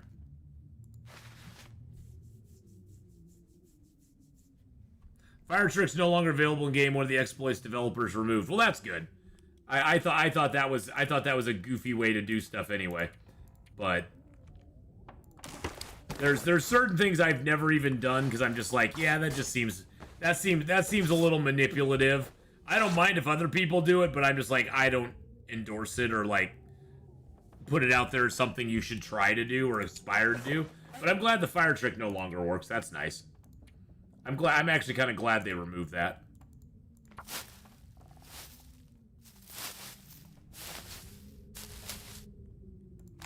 All right, so we do have a little piece of extra clothing here. Let's get rid of that.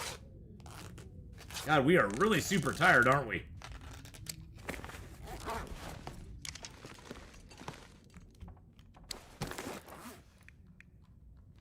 Do I not have... I don't have my book on me. Where's my book? Oh, it's right here. It's right here. Well, it seems like that may have been caused by my... It seems like that may have been caused by my, my moose ribs. Okay, I can't do it when I'm this tired. Of course I can't.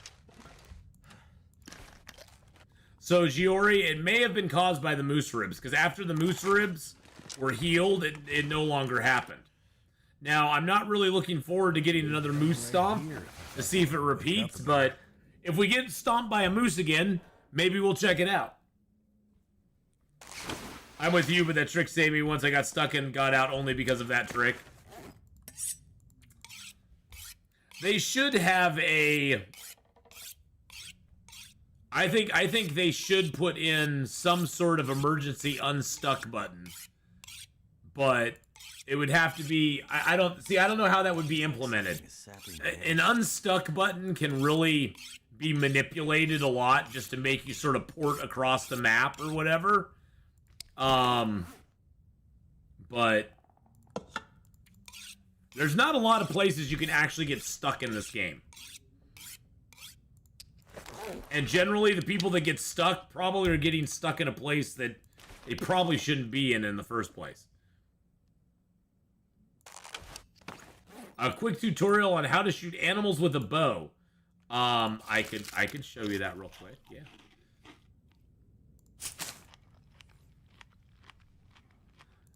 The bow is a weapon where there's no real way to explain how to shoot the bow. You have to get a lot of practice doing it, and then it just kind of comes naturally after that.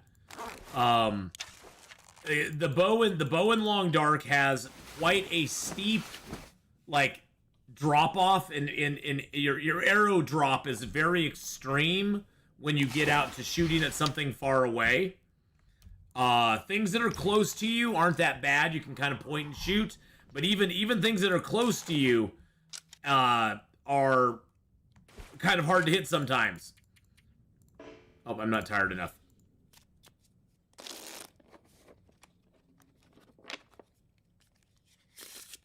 You don't play with perks anymore? Yeah, I mean, and that's the thing, Juan. Everybody can play, you know, however they want.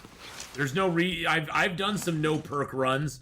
It really, honestly, it doesn't change the game that much, to be honest. It really, in the grand scheme of things, playing with perks or without perks, it doesn't really change the game a ton. Example, a wolf is about to attack me from up close. So the best thing to do in that instance, let me grab, do I have water in here or not? I don't think I do. No, I don't. So the best thing you can do if a wolf is charging you is don't aim at the wolf. You want to choose a spot in front of you that you know the wolf is going to pass through, and you want to aim at that spot. And then once the wolf gets to that spot, you just release your bow.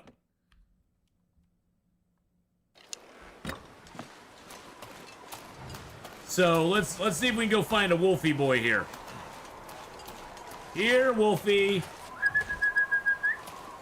Wolfie boy, let's go grab a piece of meat.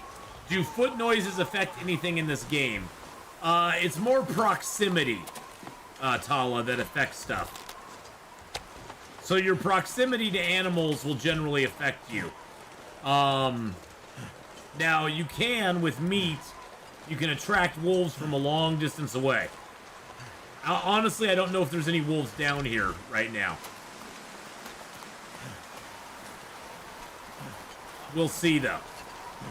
Crouching makes it so animals don't see you very... so if you're crouched, animals will not see you very, very far away. I just started playing after the fire truck got fixed. Could you please give me a summary on the fire truck? Oh, the fire trick. The fire trick. What fire trick? Oh, yeah. If you're on a steep slope, you start placing and canceling, putting a fire, and it creates a little jerk where it bumps you up the slope. It takes a long time to move up a slope that way. And it's already been taken out of the game. It's the fire trick has already been removed, so you don't have that option any longer. I've not searched this trunk, really. Did I search this car?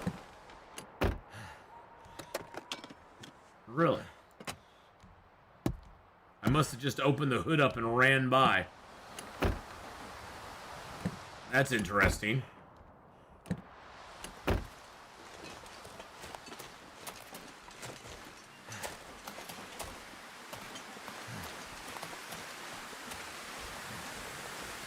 Let's see if we can find a wolf in Milton. There's some deer. Now, before reaching level 5 archery, what you'll want to do to get deer is you want to creep up on them. You want to crouch and creep up on them. All right? And you want to get as close as you can, where you feel comfortable anyway. And then with deer, you want to generally try to shoot them when their head is down. So what you want to do while you're crouched is you want to aim at their foot, and as you stand, you pull and shoot. And then you hit them right in the head. Then you hit them either the head or the chest at that point. But that's how. But you have to stand and draw your bow at the same time. With their head down, the deer will have there's a slight delay in when the deer will react and run away. If the deer's head is not down, though, the deer will react very quickly. But you want to aim, you see that little white dot on the screen, you want to aim sort of at the deer's feet, because when you stand up, your bow is automatically going to raise up.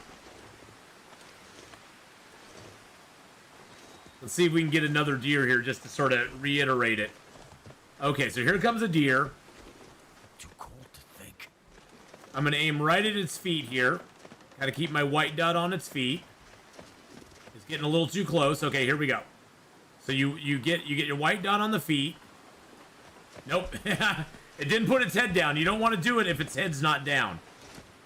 You sort of want to just track it like this. Let it just do its thing. It'll eventually stop and put its head down. Okay, here we go. Maybe another try.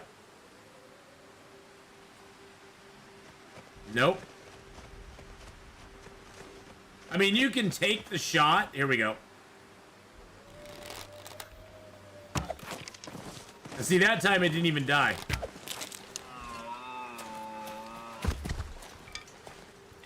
But we got the second shot, so. But yeah, so that way you can get very close to the deer, and you can basically get a little better chance of hitting them. Because the deer are very skittish. They'll see you from a long ways away. Now, I can technically draw my bow while I'm crouching. So once you get Archery 5, killing deer is easy. You can sneak right up on them. They'll never even know you're there. Alright, here he goes. Wait till his head's down.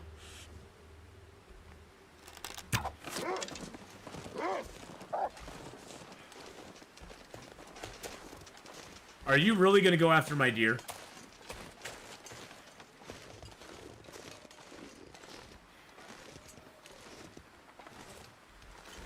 He's really going after my deer.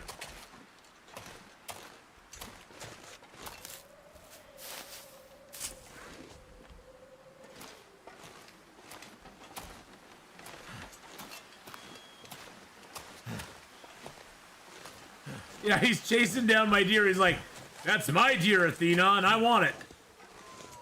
Really, bud? Really? That's my deer. That's my deer there. Well, that deer has my arrow in it. I gotta get my arrow back.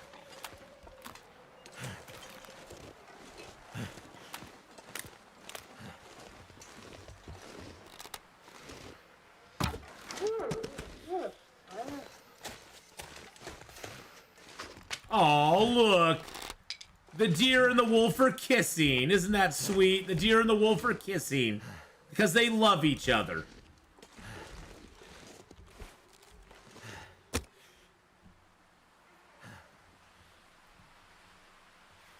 They love each other.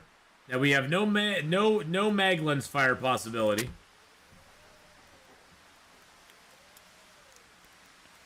We'll just go ahead and harvest a little bit here real quick and get warm, because we're a little on the cold side. I'm not gonna lie. Come on.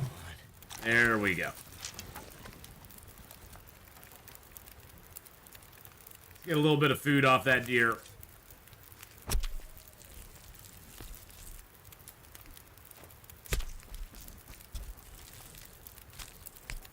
So deer hunting's not too bad. Once you get level 5, deer hunting gets way easier.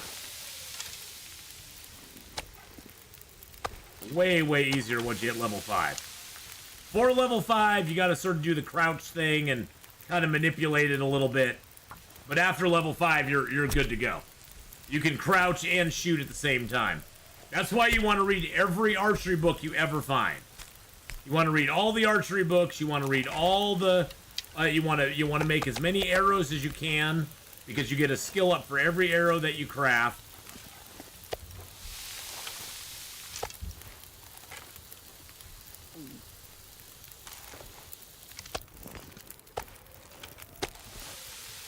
We'll just have a little cookout here. I've never cooked out on this ledge before. It's kind of cool. Let's get the hide off of him at least.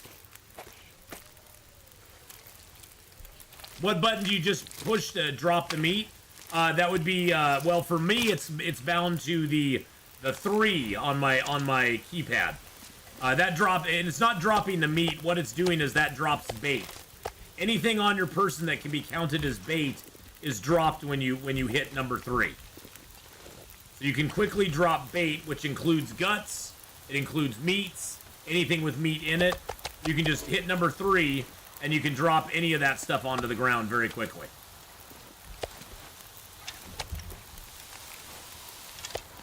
And that's cooked meat as well as raw meat. Is my fire really going to get blown out here? Maybe, maybe not.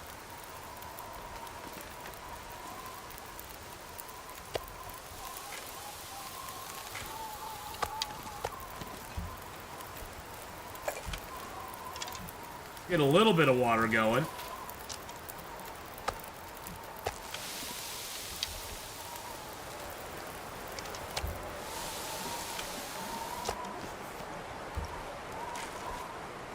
Really, Mr. Fire? Too much stuff to carry. Oh, shushabai, you're fine. You are just fine and dandy, sir. Now, as far as rabbits go, rabbits are a little bit harder to... Rabbits, I'll say, Anel, are the best thing to practice your bow skills on. You know, you want to aim at a rabbit far away and kind of take the shot. And if you hit him, great. If you don't hit him, no big deal.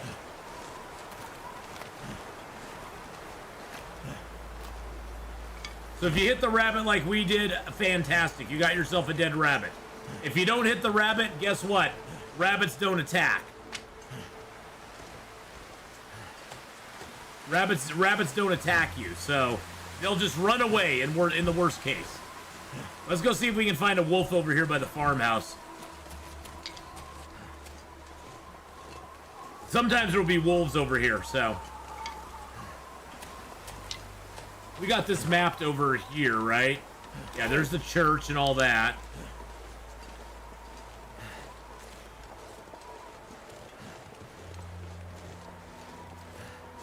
One thing you want to do as you walk in this game is walking in a straight line. If there's nothing in front of you, walking in a straight line is fine.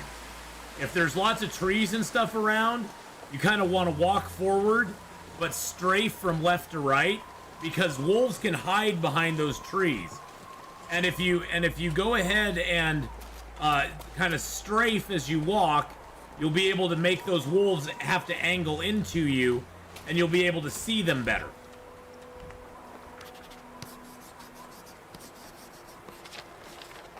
There we go. So you always kind of want to strafe as you're walking. Walking in a single solitary straight line is not always the best plan for your survival. Unless there's nothing in front of you. If there's nothing in front of you, it's no big deal. But like on a hill like this, I'm definitely going to strafe across, because I do not want to run into a wolf here.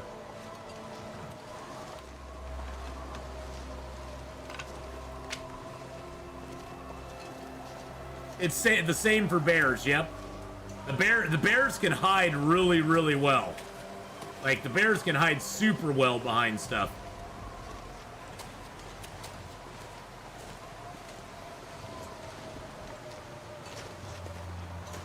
Alright, we're gonna just kind of plant right here. I don't see... Oh, I see a wolf way over there. The wolf way over in that direction. Okay, that gave us a little bit of good stuff there.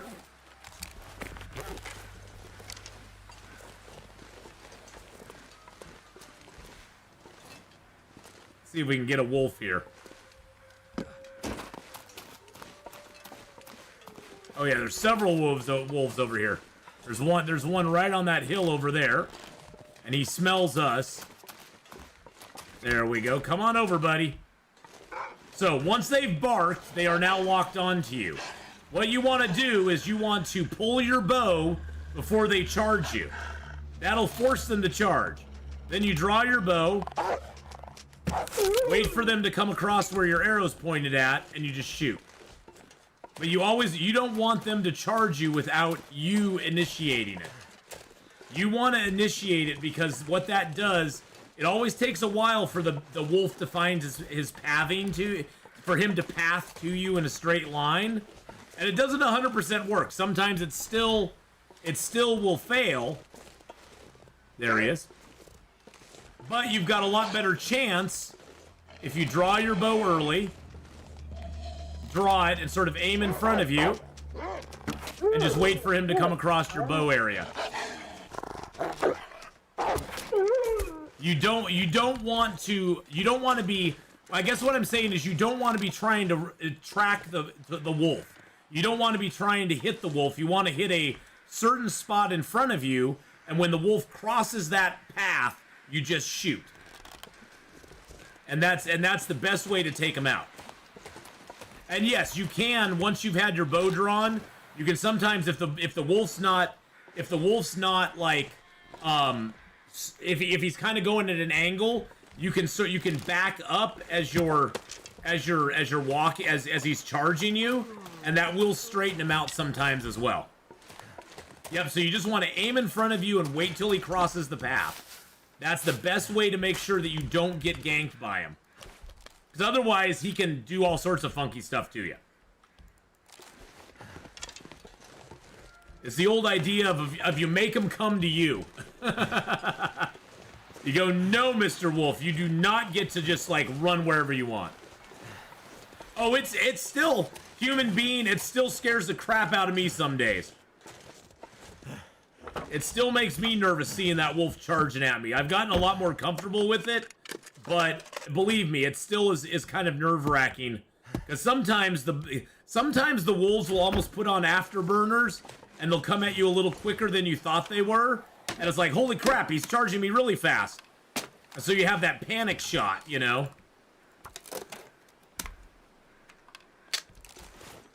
And it's not always guaranteed to kill him. Once you get higher bow level, you're probably going to kill him pretty easily. But at low bow skill, there's a good chance that he'll eat that arrow and still keep coming. Oh, look at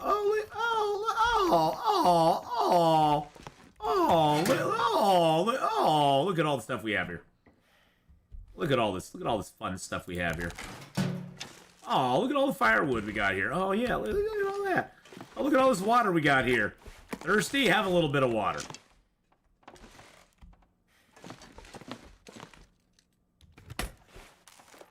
The worst is when you hear a wolf bark and can't see it because of the terrain. Yeah. That is very scary. That is probably the scariest, when he barks and you're like, where the hell is he? And he's not anywhere. You do not see him.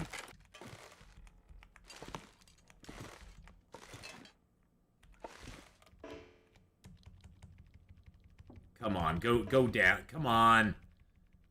I hate the rugs in these houses.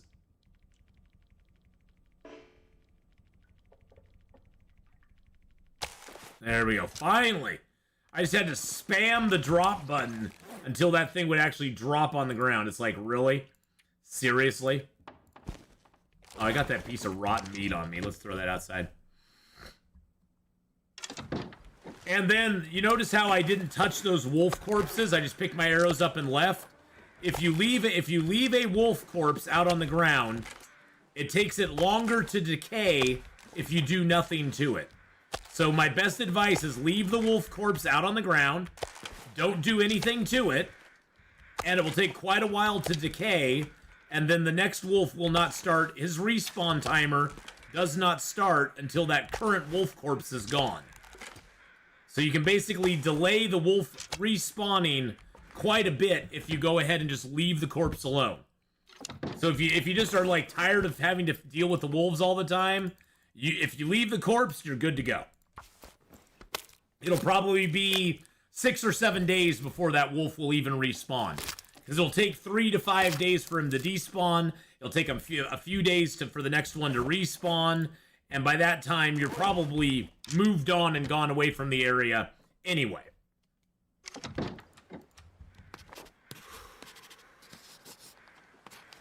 There we go. Paradise Meadows Farm. Very nice. Okay. Let's drop that out here. Put that out here with my wolfy meat. So definitely don't touch the corpse if you're intending to just like, unless you really need the food. But generally early in the game you don't even need the food because the food is poison. It's poison. Look at our little insulated flasks we got here. Oh, it tells you what's in the flask. I never noticed that before. It tells you what's in the flask. This has coffee in it. Rosehip tea. Reishi tea. Birch bark tea. I honestly didn't notice that. Does it say that in here? It does.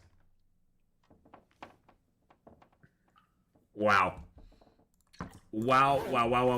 Okay. I don't know why I never know. I just noticed that.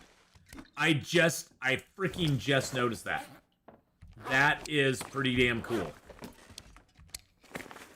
Okay, well, that's good to know. Actually, I could probably use a couple cups of my coffee. Yeah, let's grab another cup of coffee out there. You can only have one type of drink in it, yes. Once you put a drink in it, that is what is locked into that flask.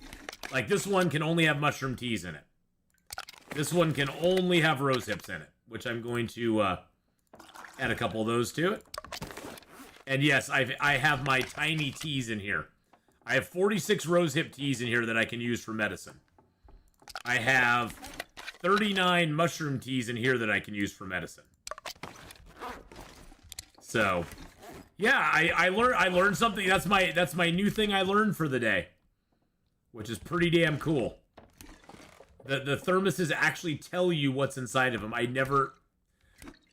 guess I'm just blind, or I never realized that.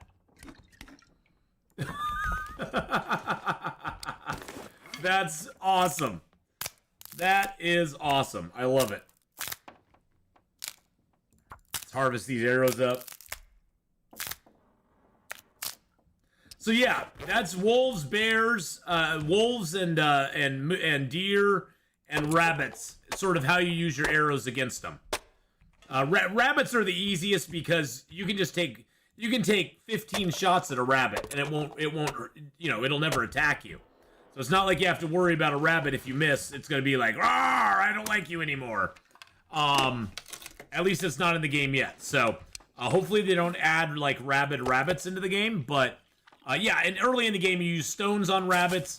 You can also really early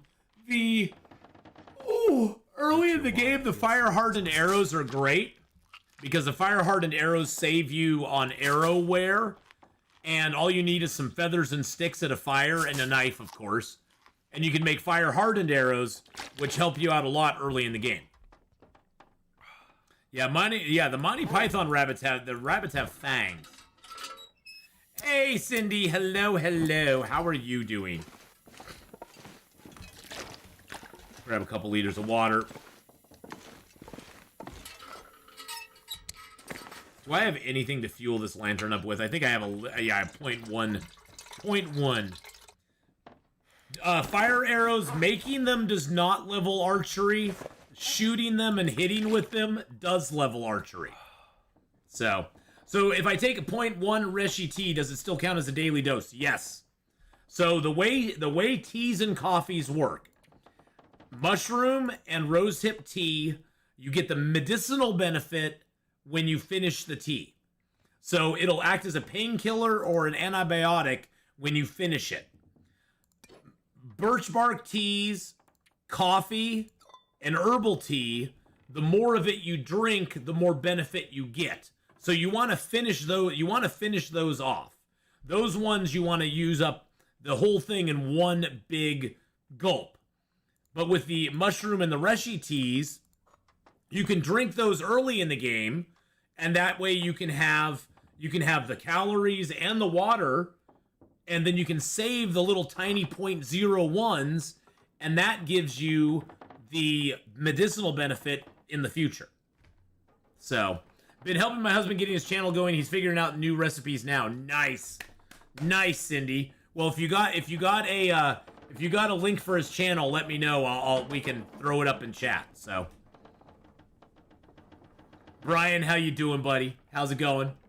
But yeah, no problem.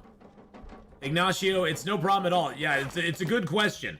Because a lot of people wonder why I drink those teas to, like, little tiny bitty bites. And it's like, well, so I have lots of mushroom and rosehip tea for later on in the game. I'll probably never use it all, but, you know, I like having it.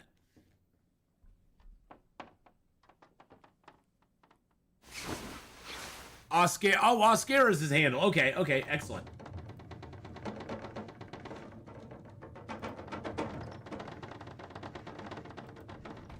Tongue feels like sandpaper.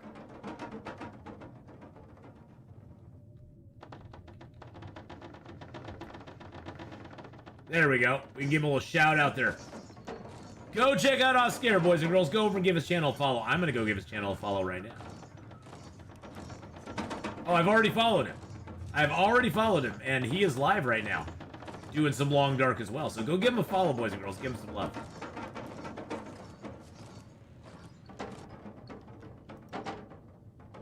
I'm going to throw some hearts up in his chat, too.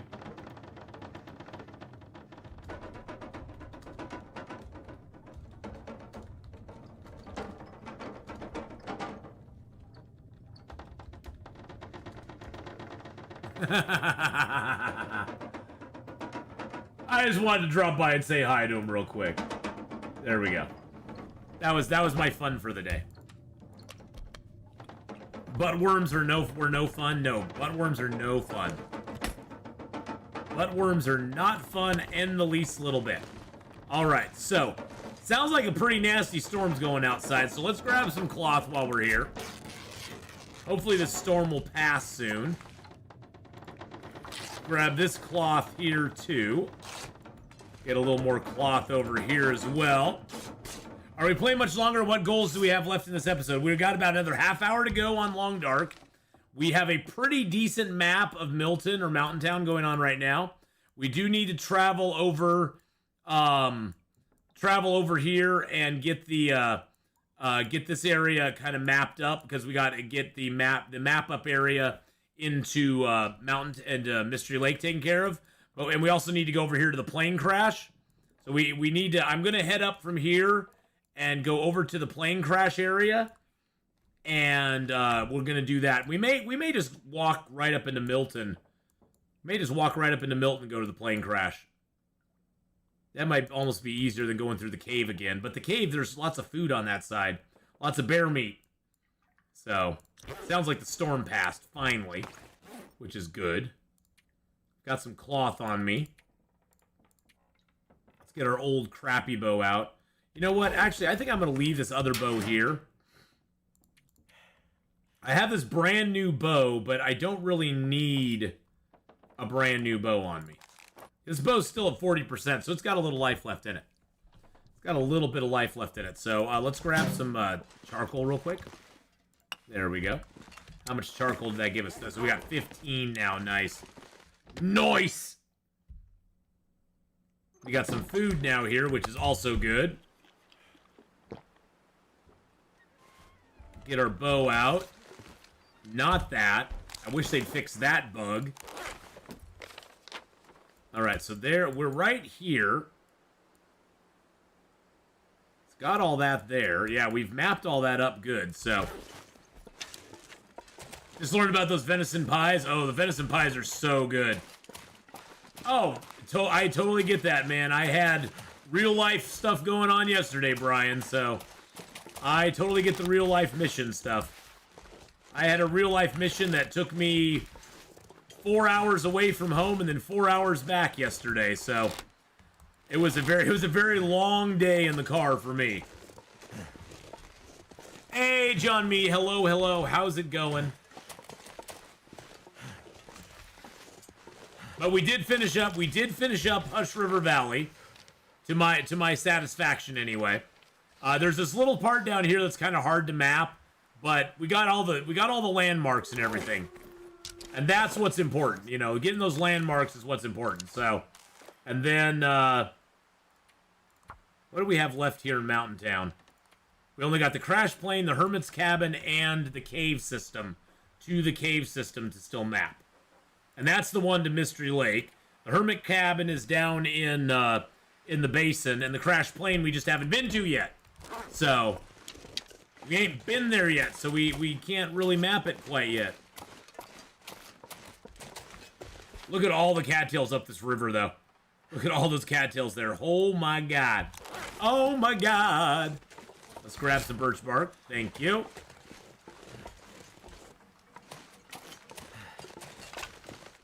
Well, the Polaroids help a lot, Cindy, and we've now found, what, 13 of the 17 Polaroids. And we only have 4 Polaroids we've not found in the game.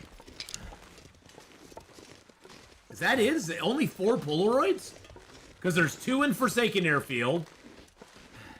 Yeah, think about it. The only ones we have not found are the 2 in Forsaken Airfield and the 2 in Blackrock. Those are the only 2 that we have. Those were the only 2 that we had. Yeah, everything was fine, John. I just had a friend needed my help yesterday, and I was able to help him out. So everything worked out okay. It just was kind of a sudden thing that happened in the morning, and it just kind of took up all the rest of my day. But you know, real life friends and family are always more important than streams. I've always said that.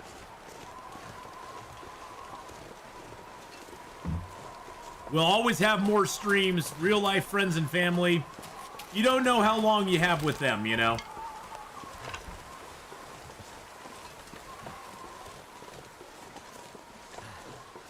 But we got lots of fun stuff planned today. I got Long Dark here for about another 30 minutes, and then we're going to get rip-roaring back into our Toxoid Stellaris game again. Which I'm super excited to see how it all plays out, because man, oh man, it's gonna be nuts. It's gonna be nuts. Hey, Dire Nels, how's it going, buddy? But everybody, please go over and give Cindy's husband a follow here on Twitch. Oscar is actually live and streaming right now.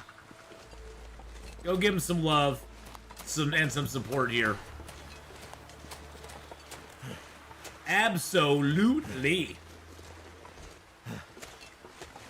Look at all the cedar around here. Oh my gosh. That is a lot of cedar that's just laying on the ground. Another 15-hour stream. Well, I don't know if it'll be 15 hours. And this time, boys and girls, I promise to you YouTubers, I will restart the stream on YouTube. I forgot to do that last Monday, and then it was like an hour and a half in, and I was like, ah, crap. But this week, I will restart it, so. Hi, I was wondering, are you talking to YouTube chat as well? Yes, I'm talking to YouTube chat as well, yes. I have YouTube chat and Twitch chat going at the same time. YouTube chat can see the Twitch chat, but not vice versa. Because the Twitch chat is on screen. Hello, Mr. Dia. So yes, I am responding sometimes to YouTube chat as well.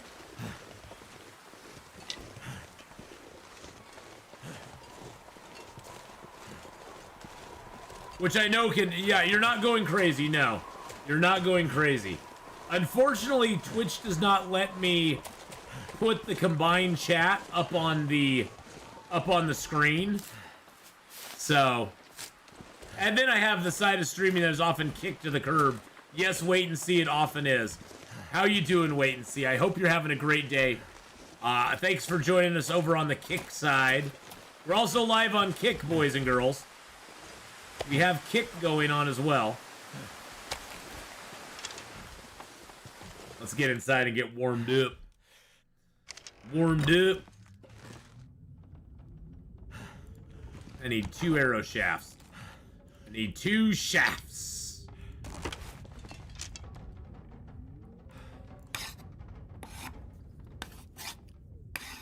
Sinitis? Anyone? So Wait and See is saying on Kick, he's saying Sinitis. Anyone ever mention how much that sucks? I don't know. I don't know if anybody ever has. All right, let's leave a little bit of... Okay, so let's check our clothing out here real quick. Clothing's all doing pretty good. I could fix up the deerskin pants. That's probably not a bad idea. So let's grab a deerskin and a gut out of there. I've got everything I need to make a... Yeah, I've got everything I need to make another pie. Let's throw the rose hips in there. Let's throw 3 of the ptarmigan down in there. What platform do you stream from? Well, I'm using Restream. I use Restream to stream to all the channels. I use Stream Elements as my primary source of for the alerts and all that stuff. I use Stream Elements. So those are the 2 things that I'm using, is Stream Elements and that. And then, like on this Thursday when we do our Dungeons and Dragons stream this Thursday, I will be using another thing to get all those people put together.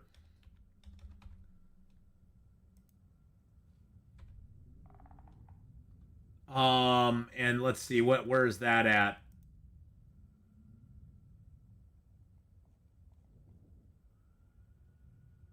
Nope, that's not it.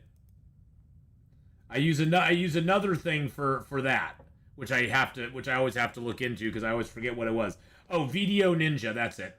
I use Video Ninja to gather all of my guests into one room for that. I actually need to bookmark that. Let's bookmark that. There we go. Done. Perfect. That's now on my favorites bar. Yeah, I needed to get that on there. Okay, perfect. But yeah, so I use several different things to stream. And I use OBS as my main streaming. OBS is the main streaming. That's how I broadcast live, but all the other stuff is kind of like incidental as far as like it's tied into the same stuff, but yeah, there's I mean, really honestly, I could, when OBS is the main thing I stream through, but then there's like Restream, which allows you to go into OBS with different channels or different platforms. Stream Elements acts as a thing which that allows people to do the channel points, as well as it does all my redeems on there, and all my overlays are on there. So like my overlays for D&D are all on stream. Like this overlay here for our D&D game, whether it's the combat screen or the peaceful screen, those are there for us to utilize when we're playing D&D. All my different scenes that I have, everything from the night vision scene to the countdown, that's all stuff that's through OBS as well, or through Stream Elements. My break screen is through Stream Elements.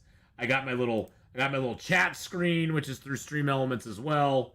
So there's all sorts of stuff that, there's different scenes you can make on Stream Elements, and then you can use those on OBS. There's a lot there's so much you can do out there. It's crazy. It's crazy how much stuff there is.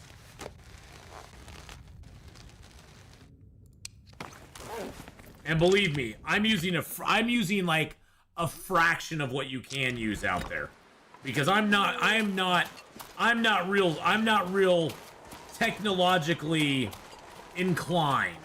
I'm not real smart when it comes to that stuff. And so for me to get anything to work takes an extraordinarily long amount of time. And so once I find something that works for me, I'm like, I'm good.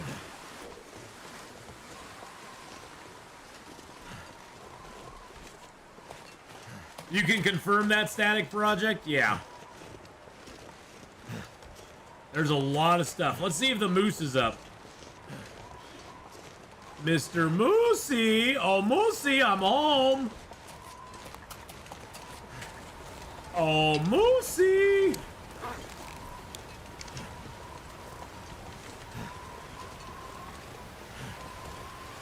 It's a lot to do, static project, but you know, over the now, what, 7+ years that I've been streaming, I kind of have taken it in steps, and I've learned certain things here, certain things there.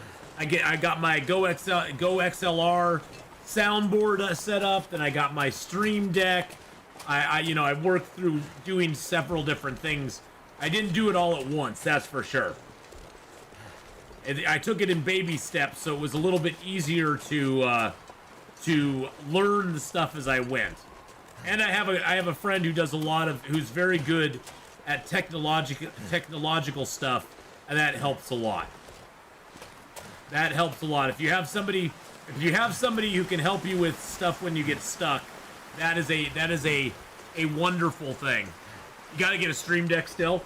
They go on sale pretty regularly, and they aren't super expensive. They've come down in price a lot. I mean, I just have a little one that has it's a 15-button Stream Deck. Although there's different scenes, there's different panels you can go to. And the Stream Deck does make it easy. So there's a 5-key one that I want to get. Yeah, and the 5-key one can work good too. So yeah, there's a lot of options with the Stream Decks out there. And they can really help because they integrate a lot of different stuff into one platform where, with a push of a button, I can go, hey, go look at Amazon Prime, go look at that, get in that Twitch Prime account, or, I can switch to, I can shout out YouTube on it, or I can go to the YouTube screen, or I can go, I can go to my countdown screen right away. I can switch back and forth, so it makes it really nice. Oh, I totally get that, static project. You never want to,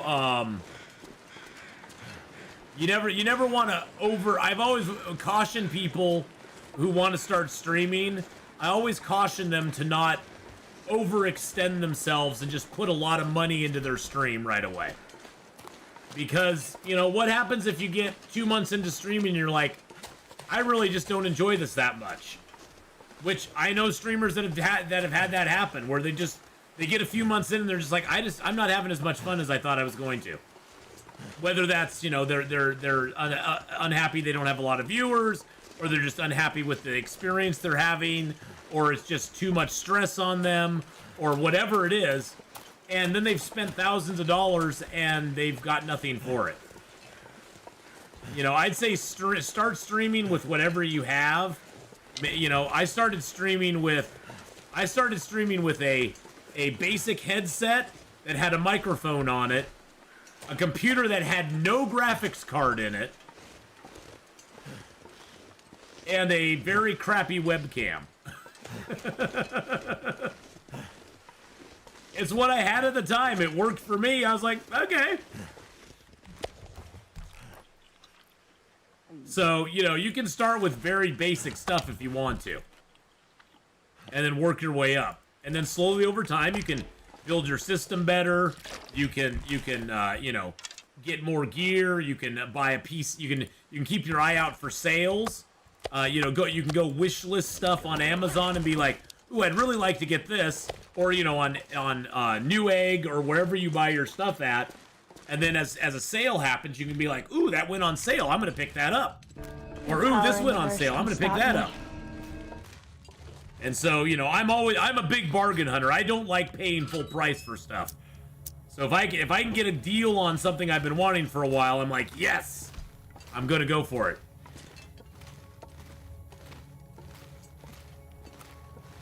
I'm not sure how to say your name, Dahashi. It's probably like Dahashi, something like that. Thank you for the follow, though. I have like 400 items on my save for later. Exactly. I mean, the Amazon wish list is great. Then just wait for stuff to go on sale, or go on Newegg and do it, and wait for stuff to go on sale there. There's lots of ways to go about building your systems up over the years.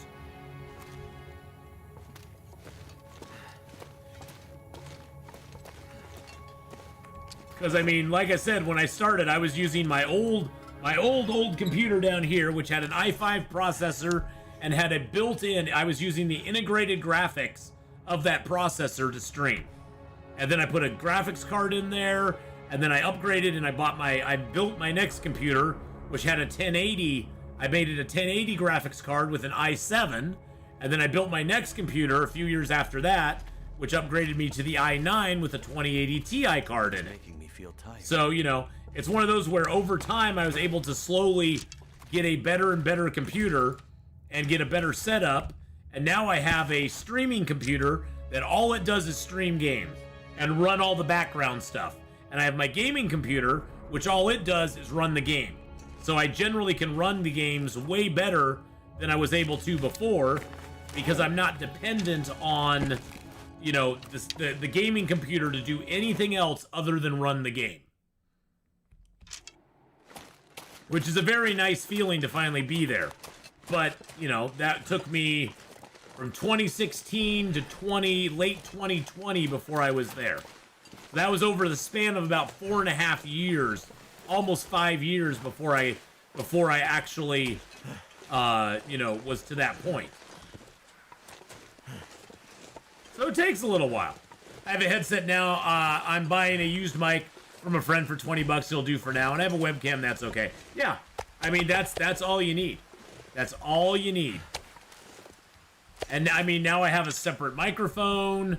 I've got my soundboard. I've got all that stuff. But you know, it's worth kind of like saving your money up and getting it over time, in my opinion. It makes you value what you're getting a lot more too. We're gonna sleep in here tonight. Why not? Why not? Current status: Loper, day 162. I have only 60 more locations for Faithful Cartographer. Best run I've had so far. Jordo, that's awesome. Congratulations, man. That is great news. That is great news. I mean, I'm sort of doing a sort of similar run because I'm hitting all the surveyed location spots. I only have, 25 more to go? 25 more official surveyed spots to go. But then again, I also am on day 322. But I've been taking my time and mapping everything too. We finally got a pretty decent map here. I do need to go up over here and map, but we'll do that. We'll do that when we go over in this area. We'll come up from Grey Mother's house and map that, and I need to map a little bit over here as well. But right now we're coming down to this area to map. We're right at this prepper cache right now, and then we're going to be heading up this direction, to map up the plane crash tomorrow. So I guess I'm not alone to feel it's slow now the first time. No viewers or followers, but I think you need to give it time. Oh, dude. Nips, until I started streaming in September of 2016, and I didn't even get, I was not even affiliated.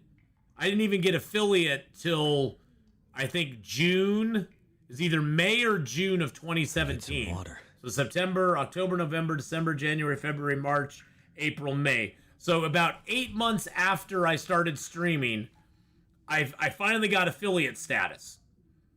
And for those first 8 months, I was streaming to maybe 2 to 4 people every time I streamed. And that was about it. It wasn't until I started streaming Long Dark in February of 2017 that my channel started growing a little bit faster. So it did start to grow faster in 2017 when I started streaming Long Dark, but before that, it was really super slow. But that's the thing, as an unknown person, you aren't really, you aren't really known. And over on YouTube, 2 purple switches just came in to say hello there. Hello, 2 purple switches. Hope you're having a good one. Thank you for liking the stream. I appreciate that very much. What did I stream before Long Dark? I played EverQuest and EverQuest 2. I played EverQuest and EverQuest 2 for probably 14 years.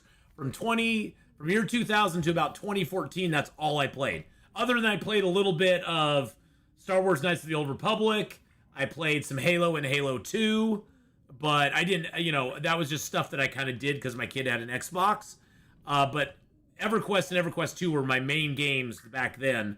And then I took about a 2-year break from all video games between 2014 and 2016. I took a pretty extensive break from pretty much all video game stuff, and just kind of focused on myself for a while. I just need to get my head straight on a lot of things, and then I went ahead and I started streaming in 2016. So you can always buy and sell stuff on Facebook Marketplace. Yes, you can.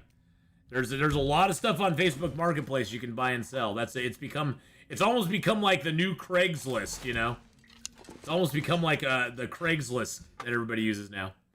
Style Zach, hey buddy, how you doing?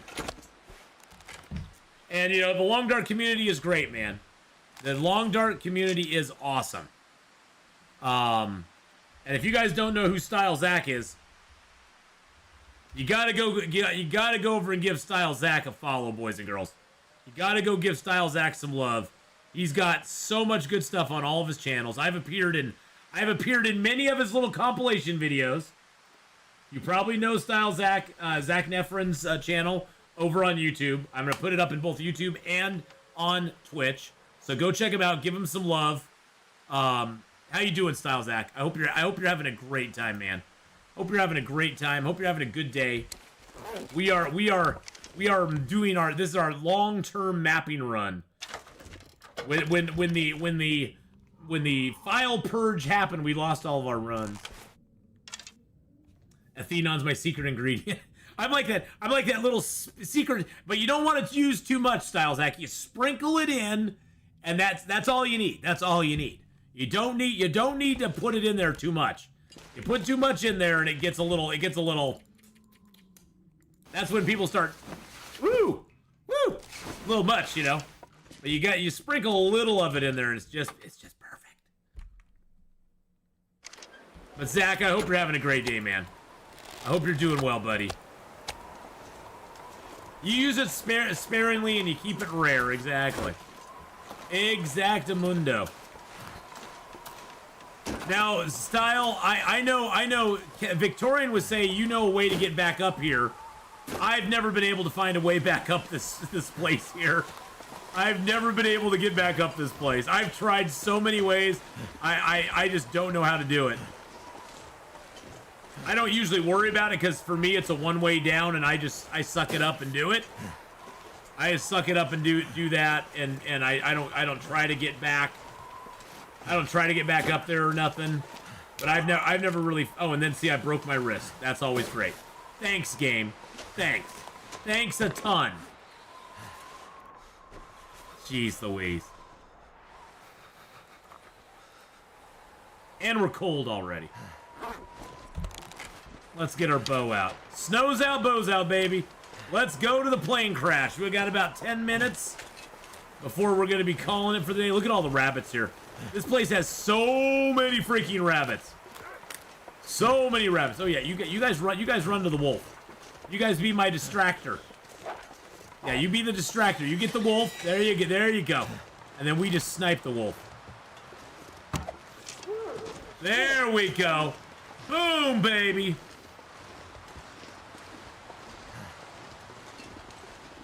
There we go. Look, at the wolf and the bunny rabbit are friends. The wolf and the bunny rabbit are nice to each other. They love each other. Thank you for the bunny rabbit, by the way, Mr. Wolf. My bunny rabbit now, biatch.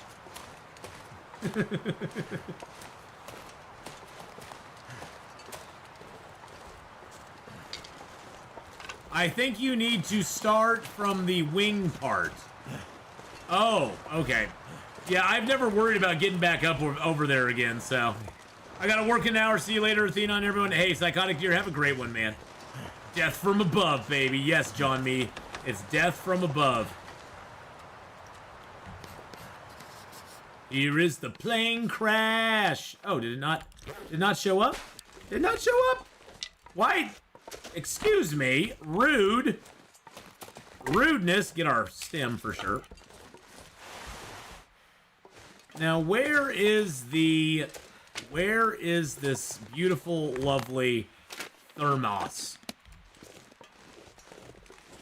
I know there's a thermos around here. I've actually never got the thermos. Is it over by the fire over there?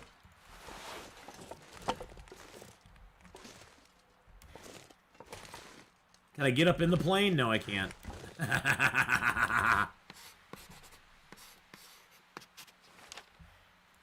Yes. So the thing that I found, Nips. Here's the two biggest advices and two pieces of advice I'll give you on growing your stream.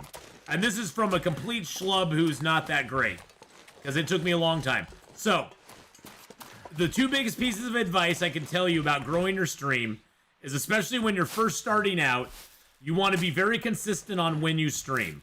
Even if you're only streaming 2 days a week, stream at the exact same time those 2 days a week. That way people kind of get used to you being in that time slot and in that certain time frame. The other piece of advice I'd give is, especially when you're starting to stream only 1 or 2 games. The variety streamers are a big thing, but it does take a variety streamer a lot longer to grow a channel than it does for a streamer who say concentrates on one game or one genre of game. Because generally, your audience is going to be interested in a certain genre or a specific game that you're playing. And although you can get a lot larger audience by playing a variety of games, a lot larger following, I guess you could say, from playing a variety of games, your audience numbers, your viewer numbers, will probably not be huge because, you know, the person who likes X game may not like Y game. And so, yeah, most variety streamers become variety streamers after being known through a main game or a main genre. Now, I've kind of, like, positioned myself where I'm kind of known for playing a variety of survival games. I do play some other stuff, like today we are going to play Stellaris, which is not a survival game. But, you know, once you get to a certain point, you can start playing some other games and you don't, like, lose all of your audience. Now, I'll admit, right now I have 66 people watching while I'm playing Long Dark. When I start playing Stellaris, that number is going to go, that's going to be half that number. When I start playing Stellaris, half of the audience is going to go away. And that's okay. You know, you got to be like, well, that's part of, you know, being a streamer. You know, what some people like and what you like are not always going to be the exact same thing. And so you're going to lose some audience whenever you switch games, whenever you play something that's not your main game. But if you play one game or a style of or a genre of game as your main thing, you know, at the beginning, you can retain a lot of your audience throughout. Style Zach, have a good one, buddy. Take care. Okay, I did not find I did not find it anywhere here. Interesting. Interesting. No Maglin's chance. I didn't find I didn't find my Jackrabbit thermos, boys and girls. I'm very sad. Come on. I'm very, very sad. Let's get a little water cooking here. Actually, let's cook up a tea real quick.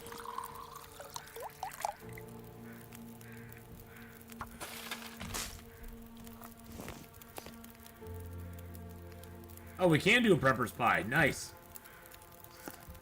Prepper's pie time. Another prepper's pie down. Beautiful. Okay, so where is the thermos at? I don't see a thermos. Oh, there it is. Yep, look in the canoe. Yep. Right as you said that, Ignacio, I looked in the canoe. There it is. Beautiful. I was thinking it was going to be by the fire as well. That's why I looked by the fire first. Let's take this fir limb.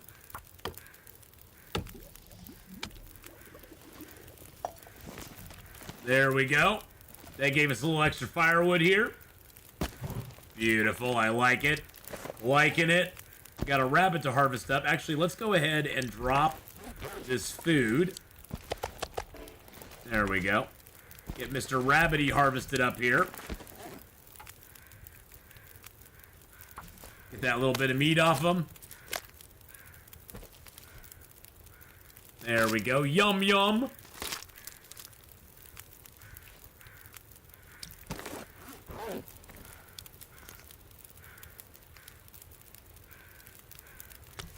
Cook up that rabbit meat. How long does that have? 19 minutes. Let's grab the gut. Unfortunately, we can't cure the guts and hides here, but oh well. Life goes on, you know?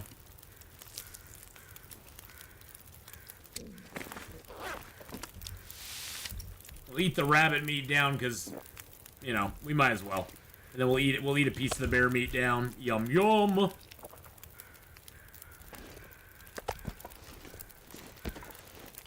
And then we'll take his hide.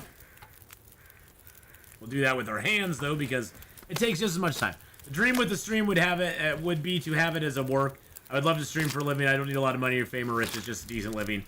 You know, you know, Nips, since I started streaming full time, and I do lift on the side as well, because streaming full time and actually being able to like do that as your main job is really tough. Is really tough. There's very the percentage of people that actually do that as their only thing and actually make it work, like that's the only thing they have to do, is pretty small. But you can make it work. I mean, you can. It just is a very small percentage of people that can do that.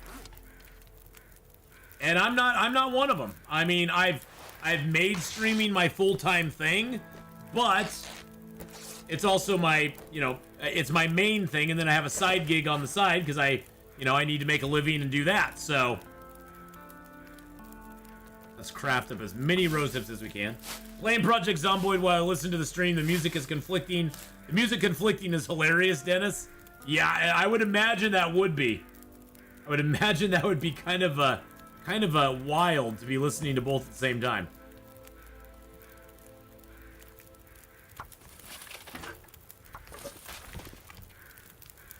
All right. Well, we are, speaking of that, we are reaching our, I know. Rusty sent me this Jackrabbit thermos. A real life Jackrabbit thermos, boys and girls. I know. And I love it. I love it. Check it out. Let's compare it. Let's compare.